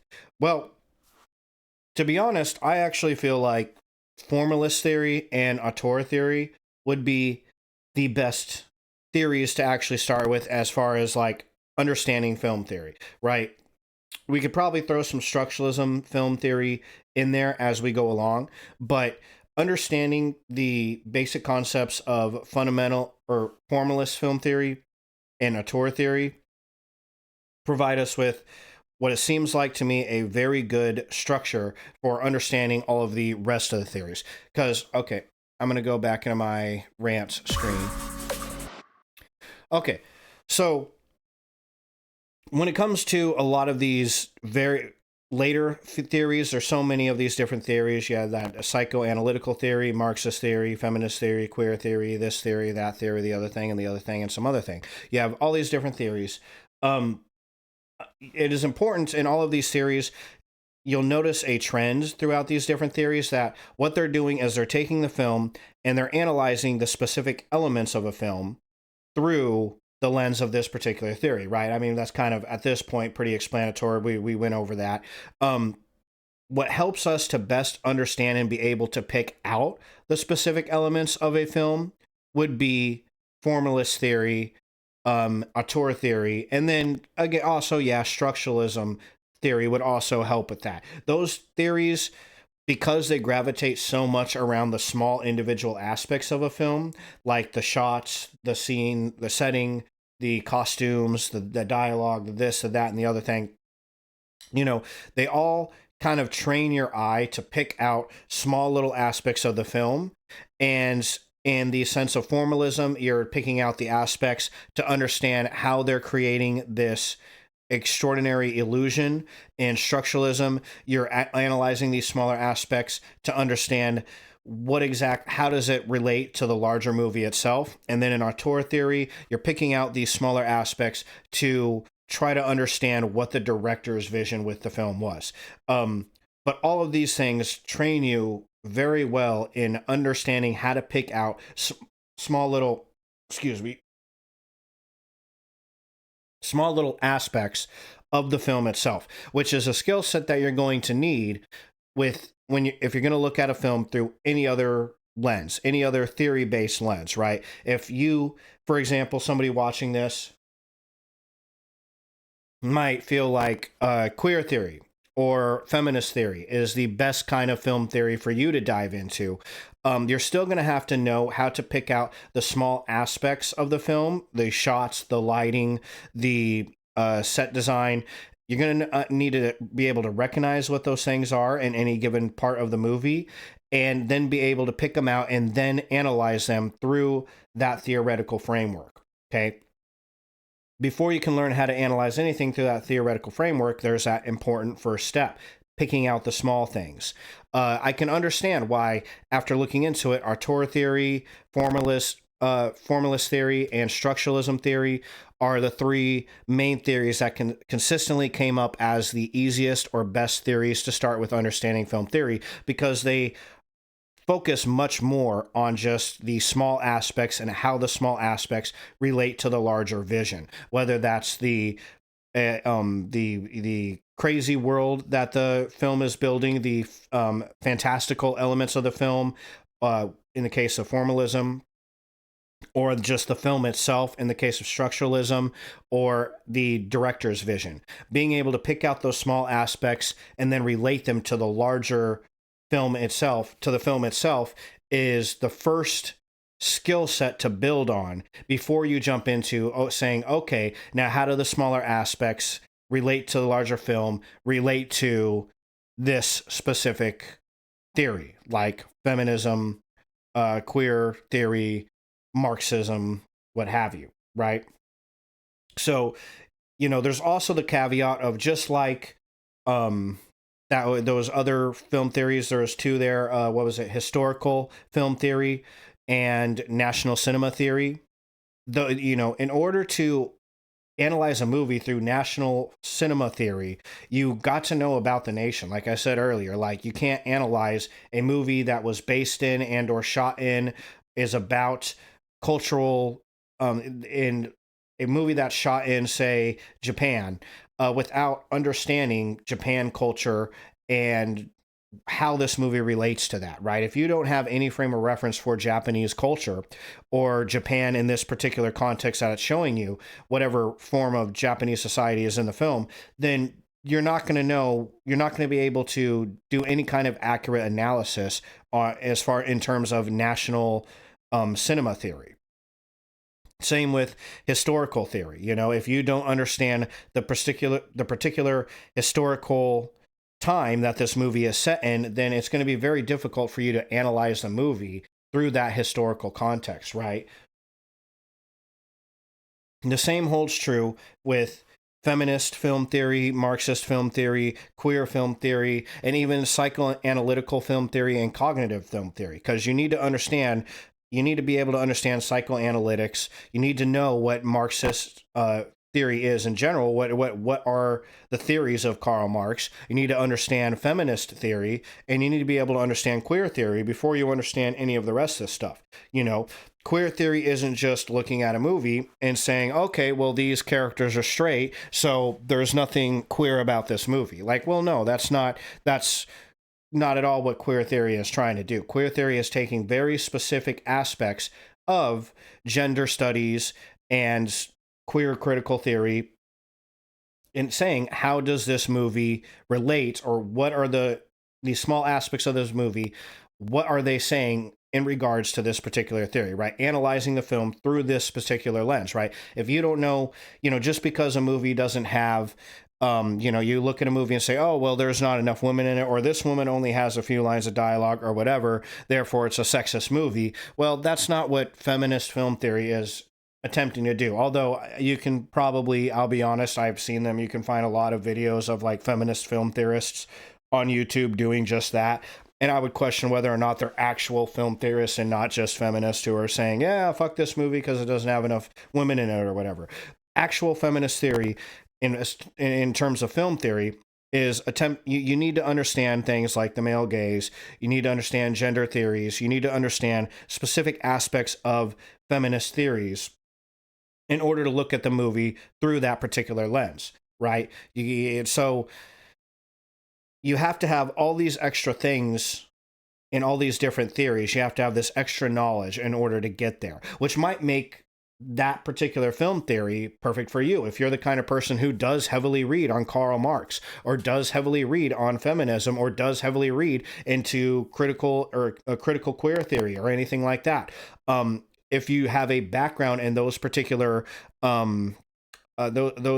disciplines, then you could very easily do that then. Then you could take that base knowledge of how to analyze the smaller aspects of a film in relation to the film itself, and then relate it to this theory of this discipline that you have studied and learned. But without that background knowledge, it's really hard to, accurately make a feminist film theory critique on a movie, right? You see what I'm saying? So with auteur theory, structuralism theory, and what was that? I already forgot the name. Formalism theory, formalism and structuralism theory. You don't have to have that extra knowledge base. You don't have to have a good understanding of history, a good understanding of feminism, a good understanding of Karl Marx, a good understanding of any particular culture within a specific nation. You just need to be able to identify what these different aspects of a film are, which we'll be getting to that in a later episode, and how they relate to the film itself, either in terms of when it comes to formalism, how does that relate to creating this fictitious, extravagant world, and how is it directing you through this world? In terms of structuralism, how do these small aspects of the film relate to the larger film itself? Like if the larger film itself has a particular theme, how is that theme being identified through the smaller aspects of the film, like the shot and the lighting? And then auteur theory, how are these smaller aspects of a film representative of the director's vision for film in general, right? So that is why I can see why structuralist, formalist, and auteur film theory are the three big ones to start with. And for me personally, I figured we could probably just, dive into all three of them equally. But, for the remainder of this particular episode, we only got about 20 minutes left in this particular live stream. So in this one, we'll talk a little bit more about auteur theory, because I already have, if you'll see, a couple slides already popped up about auteur theory. And so there's that image with Quentin Tarantino. Another one that also came up, just wanted to throw out there what would you call it? I guess a honorable mentions.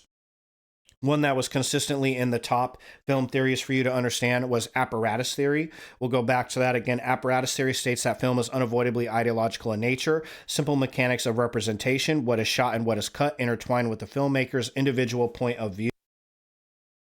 This holds that creating a film is inherently a political act, either reinforcing or subverting the dominant culture paradigm. So apparatus theory was another one that they said was kind of up there for one of the basics to understand, which is essentially just how do these small aspects of film, like for example, what is shot and what is cut, represent a political ideology of the filmmaker. So how does it represent to ideology, which does serve as I could see that serving as a great window into Marxist film theory, feminist film theory, and queer theory, right?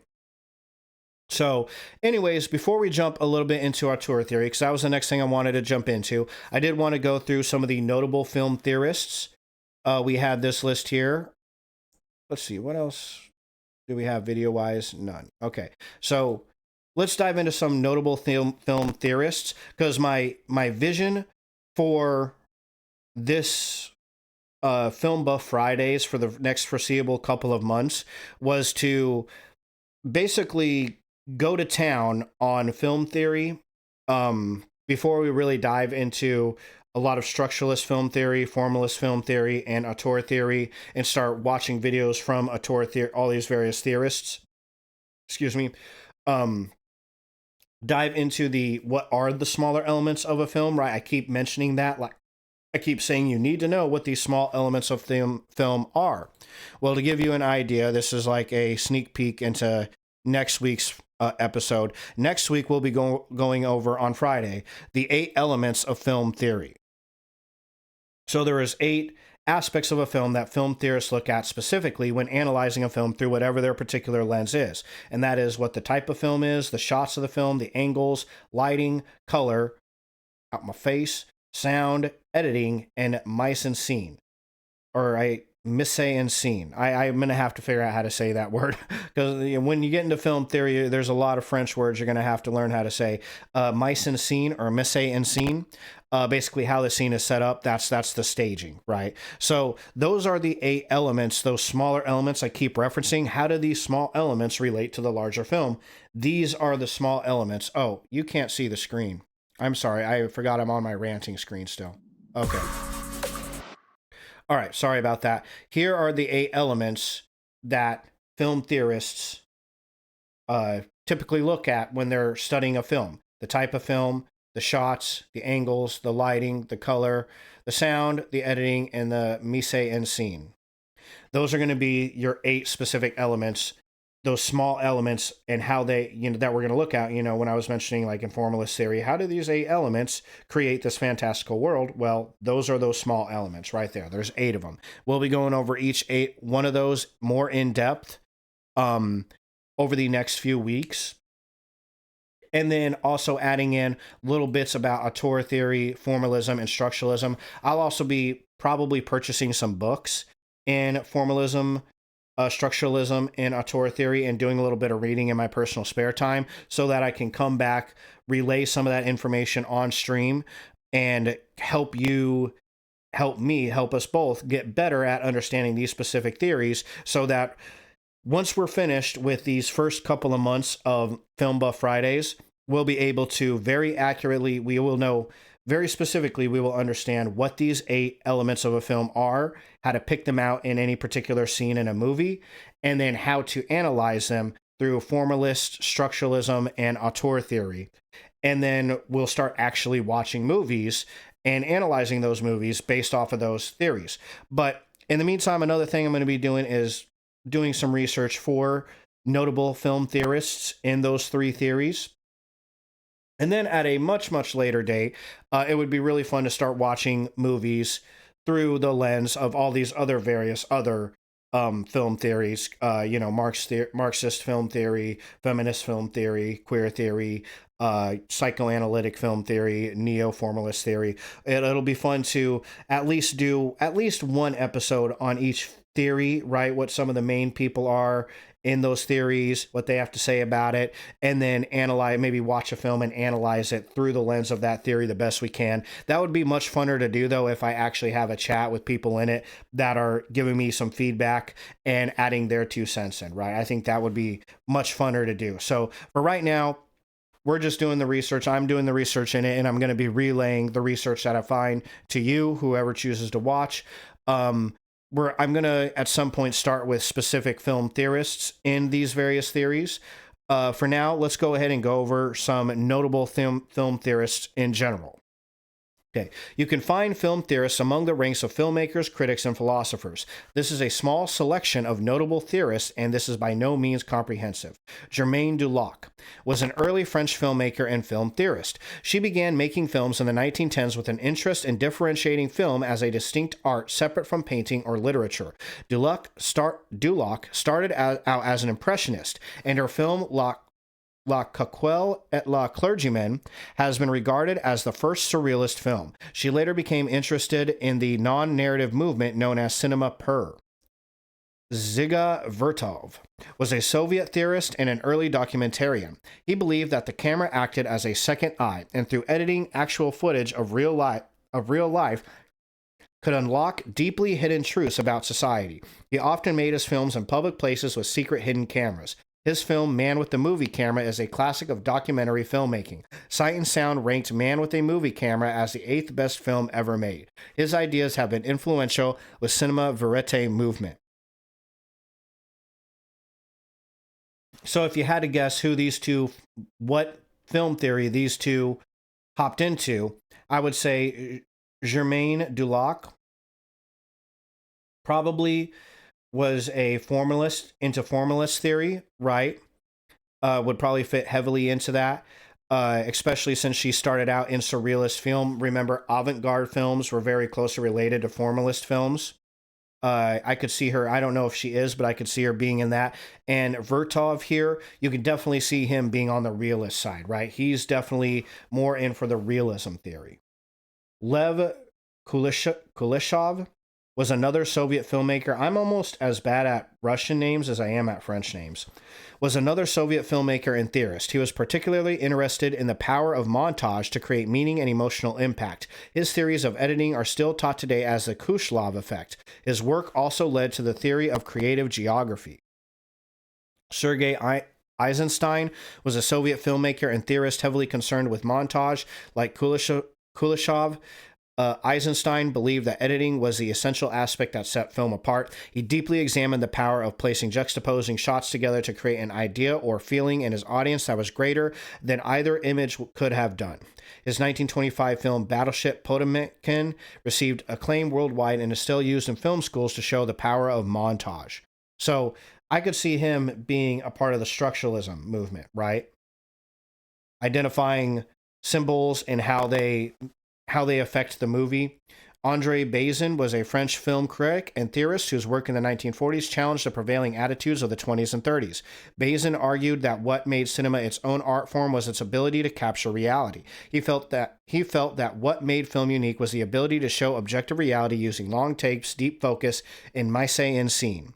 He was a proponent of documentary and Italian neo-realism, and was a founder and longtime editor of that French magazine.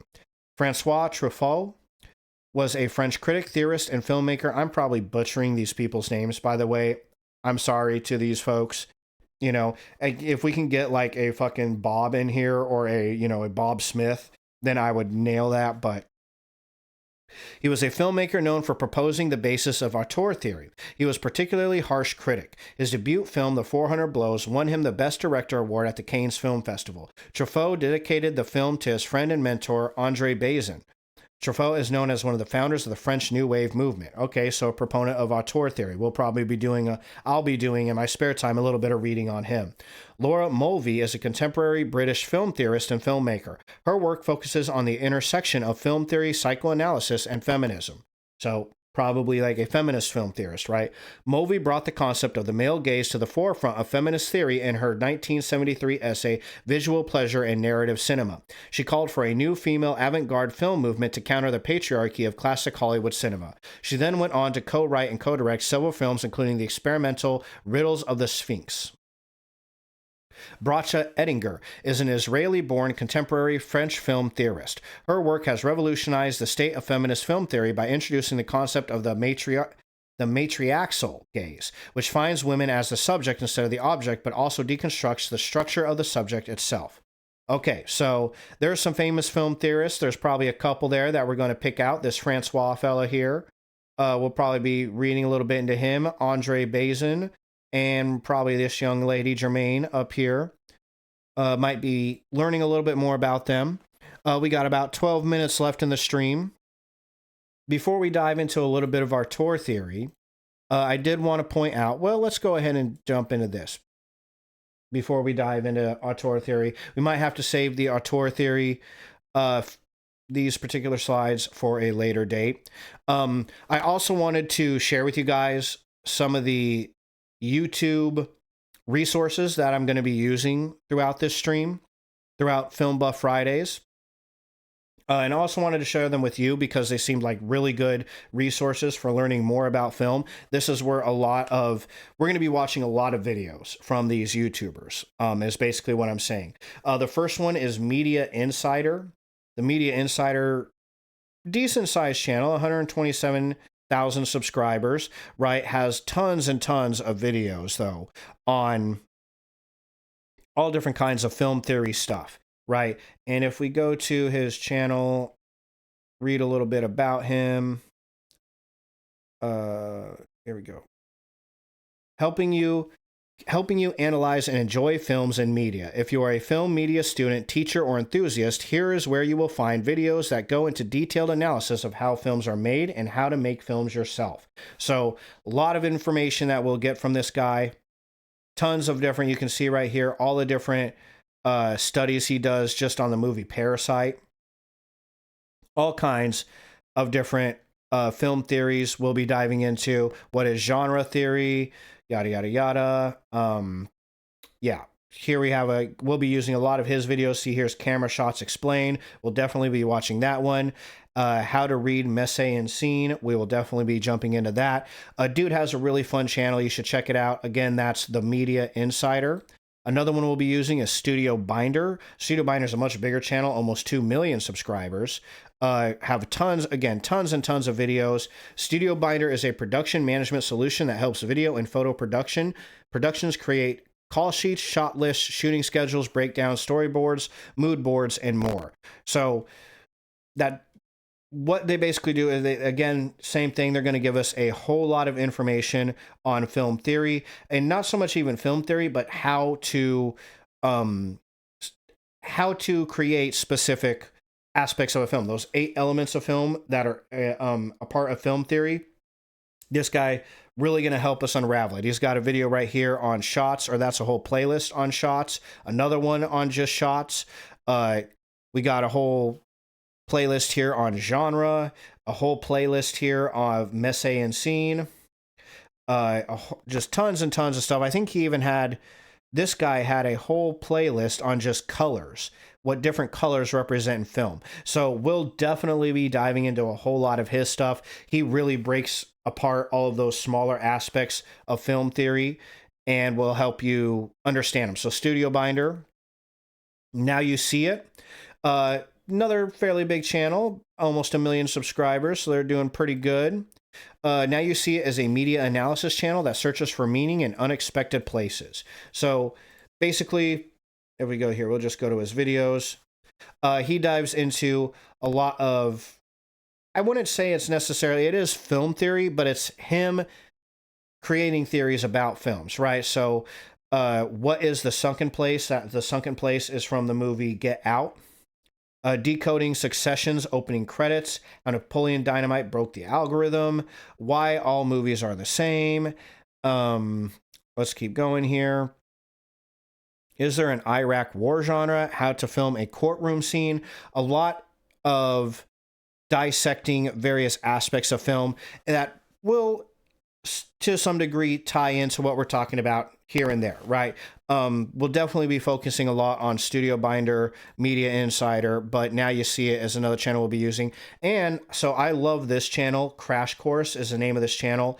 If you guys ever wanted to learn about any particular topic and were looking for videos, just short videos on how to learn about specific things, Crash Course is an amazing YouTube channel for that. They got 16 million subscribers. That's massive. And they do a really great job of breaking down whatever discipline it is that you would like to study if you want to. I mean, I went to these guys for learning basics, like basic economics. You know, it doesn't exclusively supplement actual classwork, like breaking open a book on economics. I have a whole bookshelf over here, and I got tons of books on the bottom here about economics and investing and money markets and various different things. It doesn't supplement actually going out and finding what the main books are that you're going to need to read. Like I said, I'm going to be doing a lot of that with auteur theory, film theory, you know, formalism theory, and structuralism theory. I'm going to be ordering some books online about these particular theories, diving into them, and relaying what I learned back to you, so you don't have to do all that. But, you know, so Crash Course isn't going to supplement, you know, actual diving into the literature on a particular subject. You're going to want to dive into it yourself, but it is very helpful in filling in a lot of gaps. And it's a lot of fun. It's a really good channel. In fact, I think, we're going to go ahead and watch, because we are going to be referencing going back to and watching videos on their film criticism. They have a whole, playlist of film critiquing and film analysis courses. So we're going to be diving into, you can see right here in the corner, there's several videos. We're going to be watching through these. We are absolutely going to be watching through all of these videos on our film theory journey. So this is the first one, Crash Course Film Criticism Preview. So let's take a look. Hello, I'm Michael Aranda, and starting next week, Crash Course Film is going to get critical. Not like mission critical. What I mean is, we're going to start thinking about specific films critically, analyzing them for story, performance, technique, meaning, purpose, and historical importance. We're going to talk about why we look deeper into movies, why they're important to us as individuals and as a society. But movies are tricky, and studying them isn't always about liking or disliking, loving or hating, good or bad. Movies are emotionally potent pieces of art, and sometimes we kind of have to wade through the emotional experience of viewing the movie before we can really start to study it. So that's what we're gonna do. But why?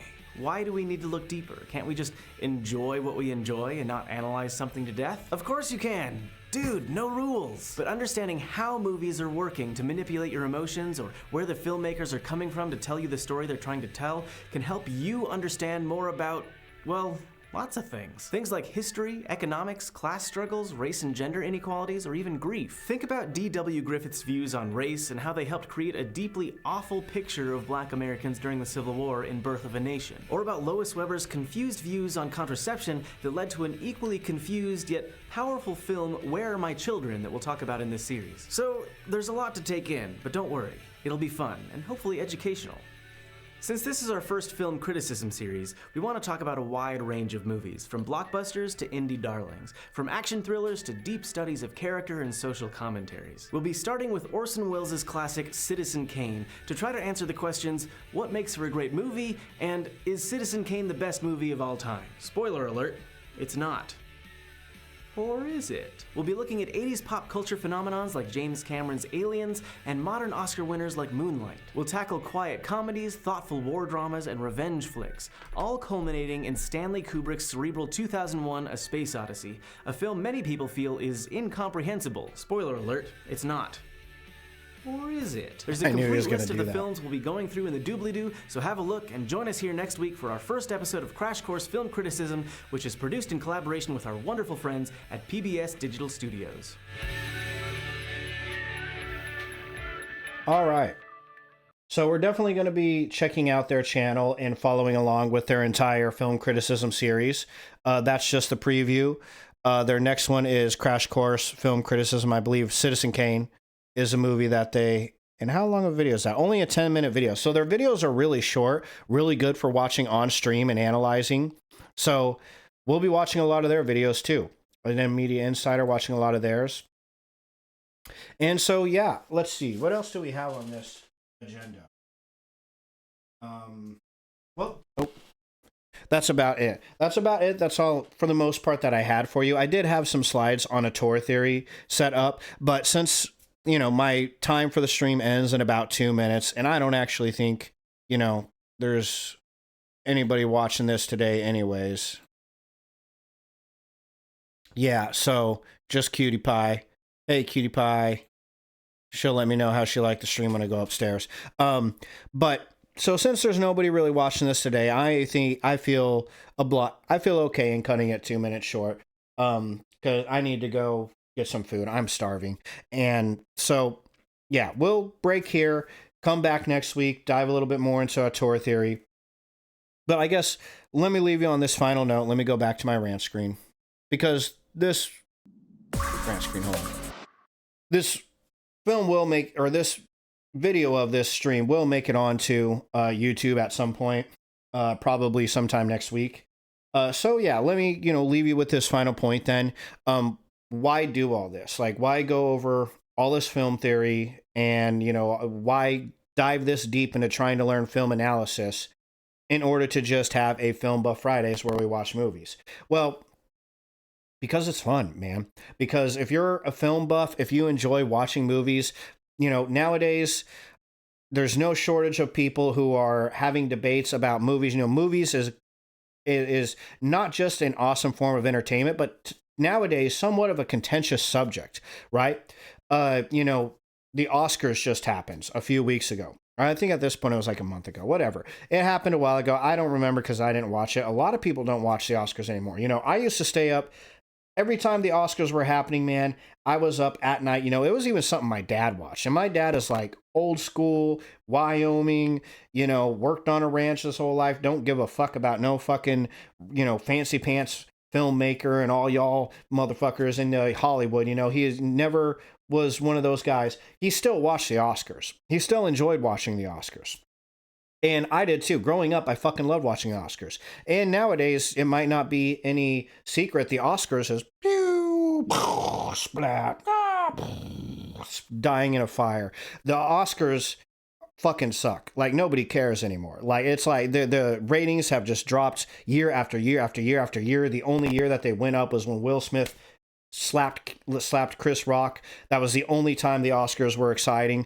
Other than that, nobody gave a shit. Nobody is giving any of a shit. And a lot of that has to do with where a lot of people feel like Hollywood's vision for films is just so drastically different than the viewing audiences and the actual audience for films. What Hollywood says are good movies are not what a lot of us agree with. We don't agree with the idea that these movies are the best movies that were made this year. A lot of normal people look at the nominees like The Brutalist and Conclave and Anora, and said, either, yeah, these movies are good, they're okay, or they fucking suck, but we compare them to Deadpool and Wolverine and we're like, what are you doing? What are you doing, dude? This movie over here was fucking amazing. This was such a good movie. And you're over here with this shit. And I don't care. I don't think,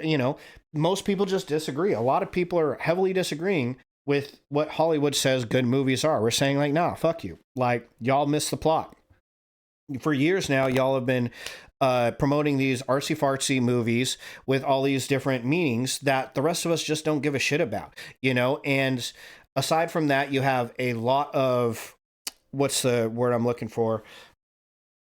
A lot of controversy surrounding all kinds of movies. Continuously, there's a movie coming out every month that's mired in controversy. This month, I think it was Snow White.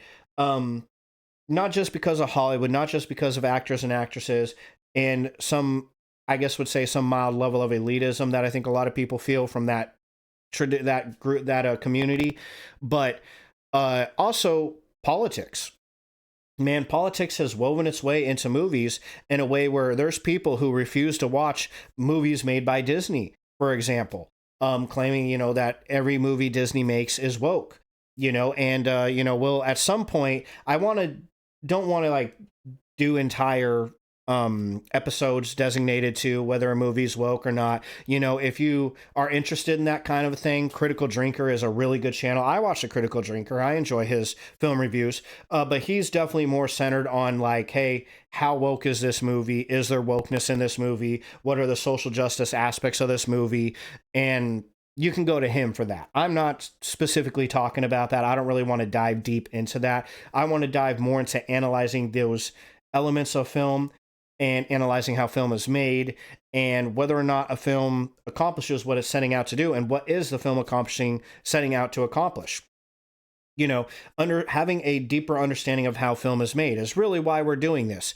And in today's modern environment, I see tons of people online all the time talking about movies, and somebody will dive into like a subreddit or YouTube or wherever it happens on X and will say, hey, like, I like this movie or screw that movie for whatever reason. Then somebody else comes out and says, oh, media literacy. There's no media literacy anymore, and the reality is, well, to some extent it's true. Like a lot of people are just basing their ideas of whether or not the movie is good off of if it has the correct politics or not.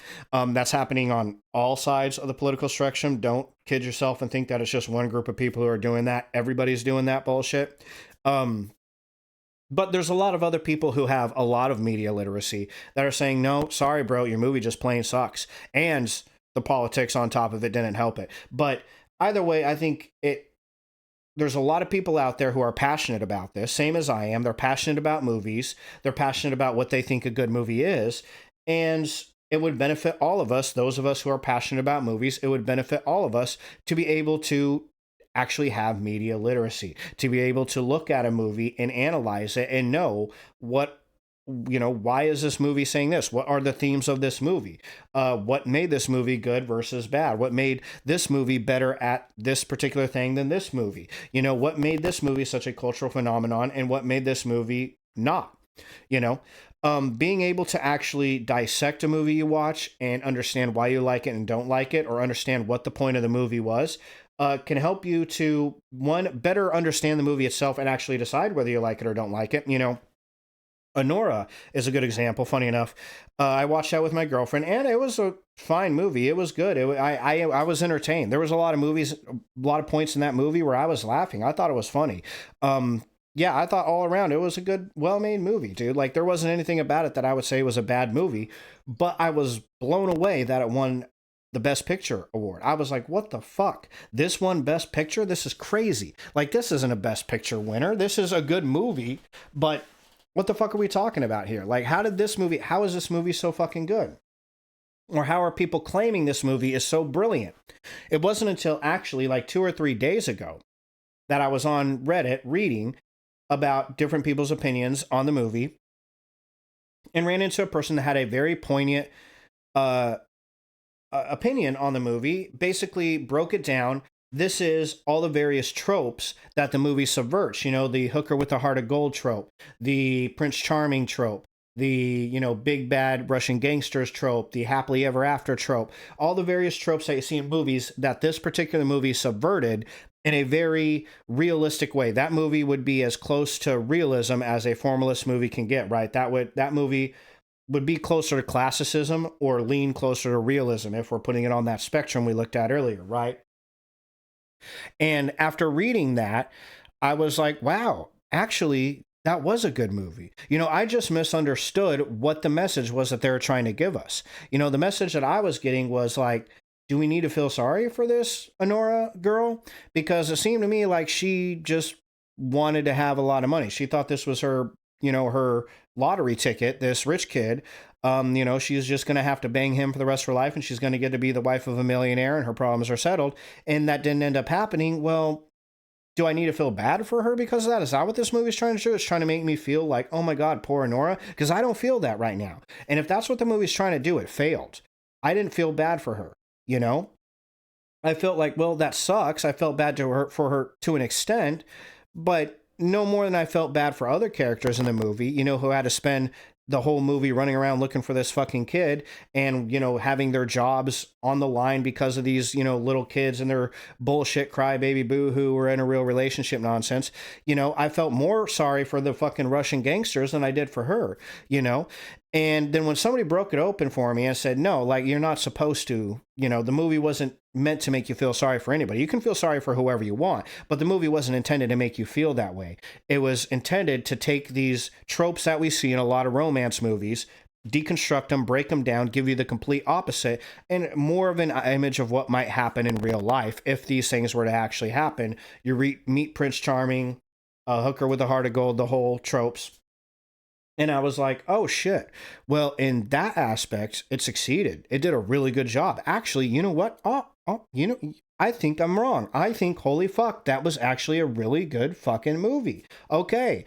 Interesting. So being able to analyze a movie like that and know how to do that, break a movie down like that, can help you enjoy the movie a lot more. And not most importantly, but equally important, I feel like, is it can help you talk about the movie in a way where you can articulate what it is about the movie that you like so much, what you think the movie succeeded at, or why the movie didn't succeed. So when these conversations pop up, you're not the person that people are looking at and saying, no media literacy, fucking retard. Like, you're not that guy, right? Because nobody wants to be that guy. Okay, so Film Buff Fridays, tune in for 2 hours every Friday to learn a little bit about film theory, so you don't end up being that guy, right? That's what this is for. So anyway, I'll go ahead and leave it there. I'm out of slides to show you. Next week, we're going to go over the 8 elements of film, and maybe, you know, I wanted to spend a lot of time on that. That one might even end up being a little bit longer than the 2 hours that I have designated. So it'll be a minute before we get back into auteur theory, but eventually we'll be getting into formalist, structuralism, and auteur theory, and learning how to analyze those 8 elements of film through those theories. Bert. Okay, but in the meantime, I really appreciate you showing up. Cutie Pie, thank you. To everybody else who didn't, maybe you'll show up next time. If you're finding this video on YouTube and you enjoyed this particular topic, come check out my channel. It's on Twitch. It's Cool Beans Hot Stuff. Or subscribe to the YouTube channel. Everything that I stream on Twitch is going to be posted to YouTube anyways. So yeah, check out my YouTube channel or check out the stream. The stream, I think, is funner because then you'll actually be able to talk and converse, and we'll be able to have conversations about these sort of things in real time as we're learning them, which was generally the idea behind streaming it. I thought that would be a lot of fun. So for me to have fun, come over here and come hang out. All right. Anyways, I'll go ahead and let you go. Thanks for watching. You have a wonderful rest of your night, and I will see you next Monday. Will be my next stream. I get the weekends off. Next Monday is Mental Health Mondays, and we'll be going over cognitive biases. What are they? Do you have them? And yeah, that kind of thing. Okay, so thank you very much. You have a wonderful rest of your day, and I will talk to you later. Bye.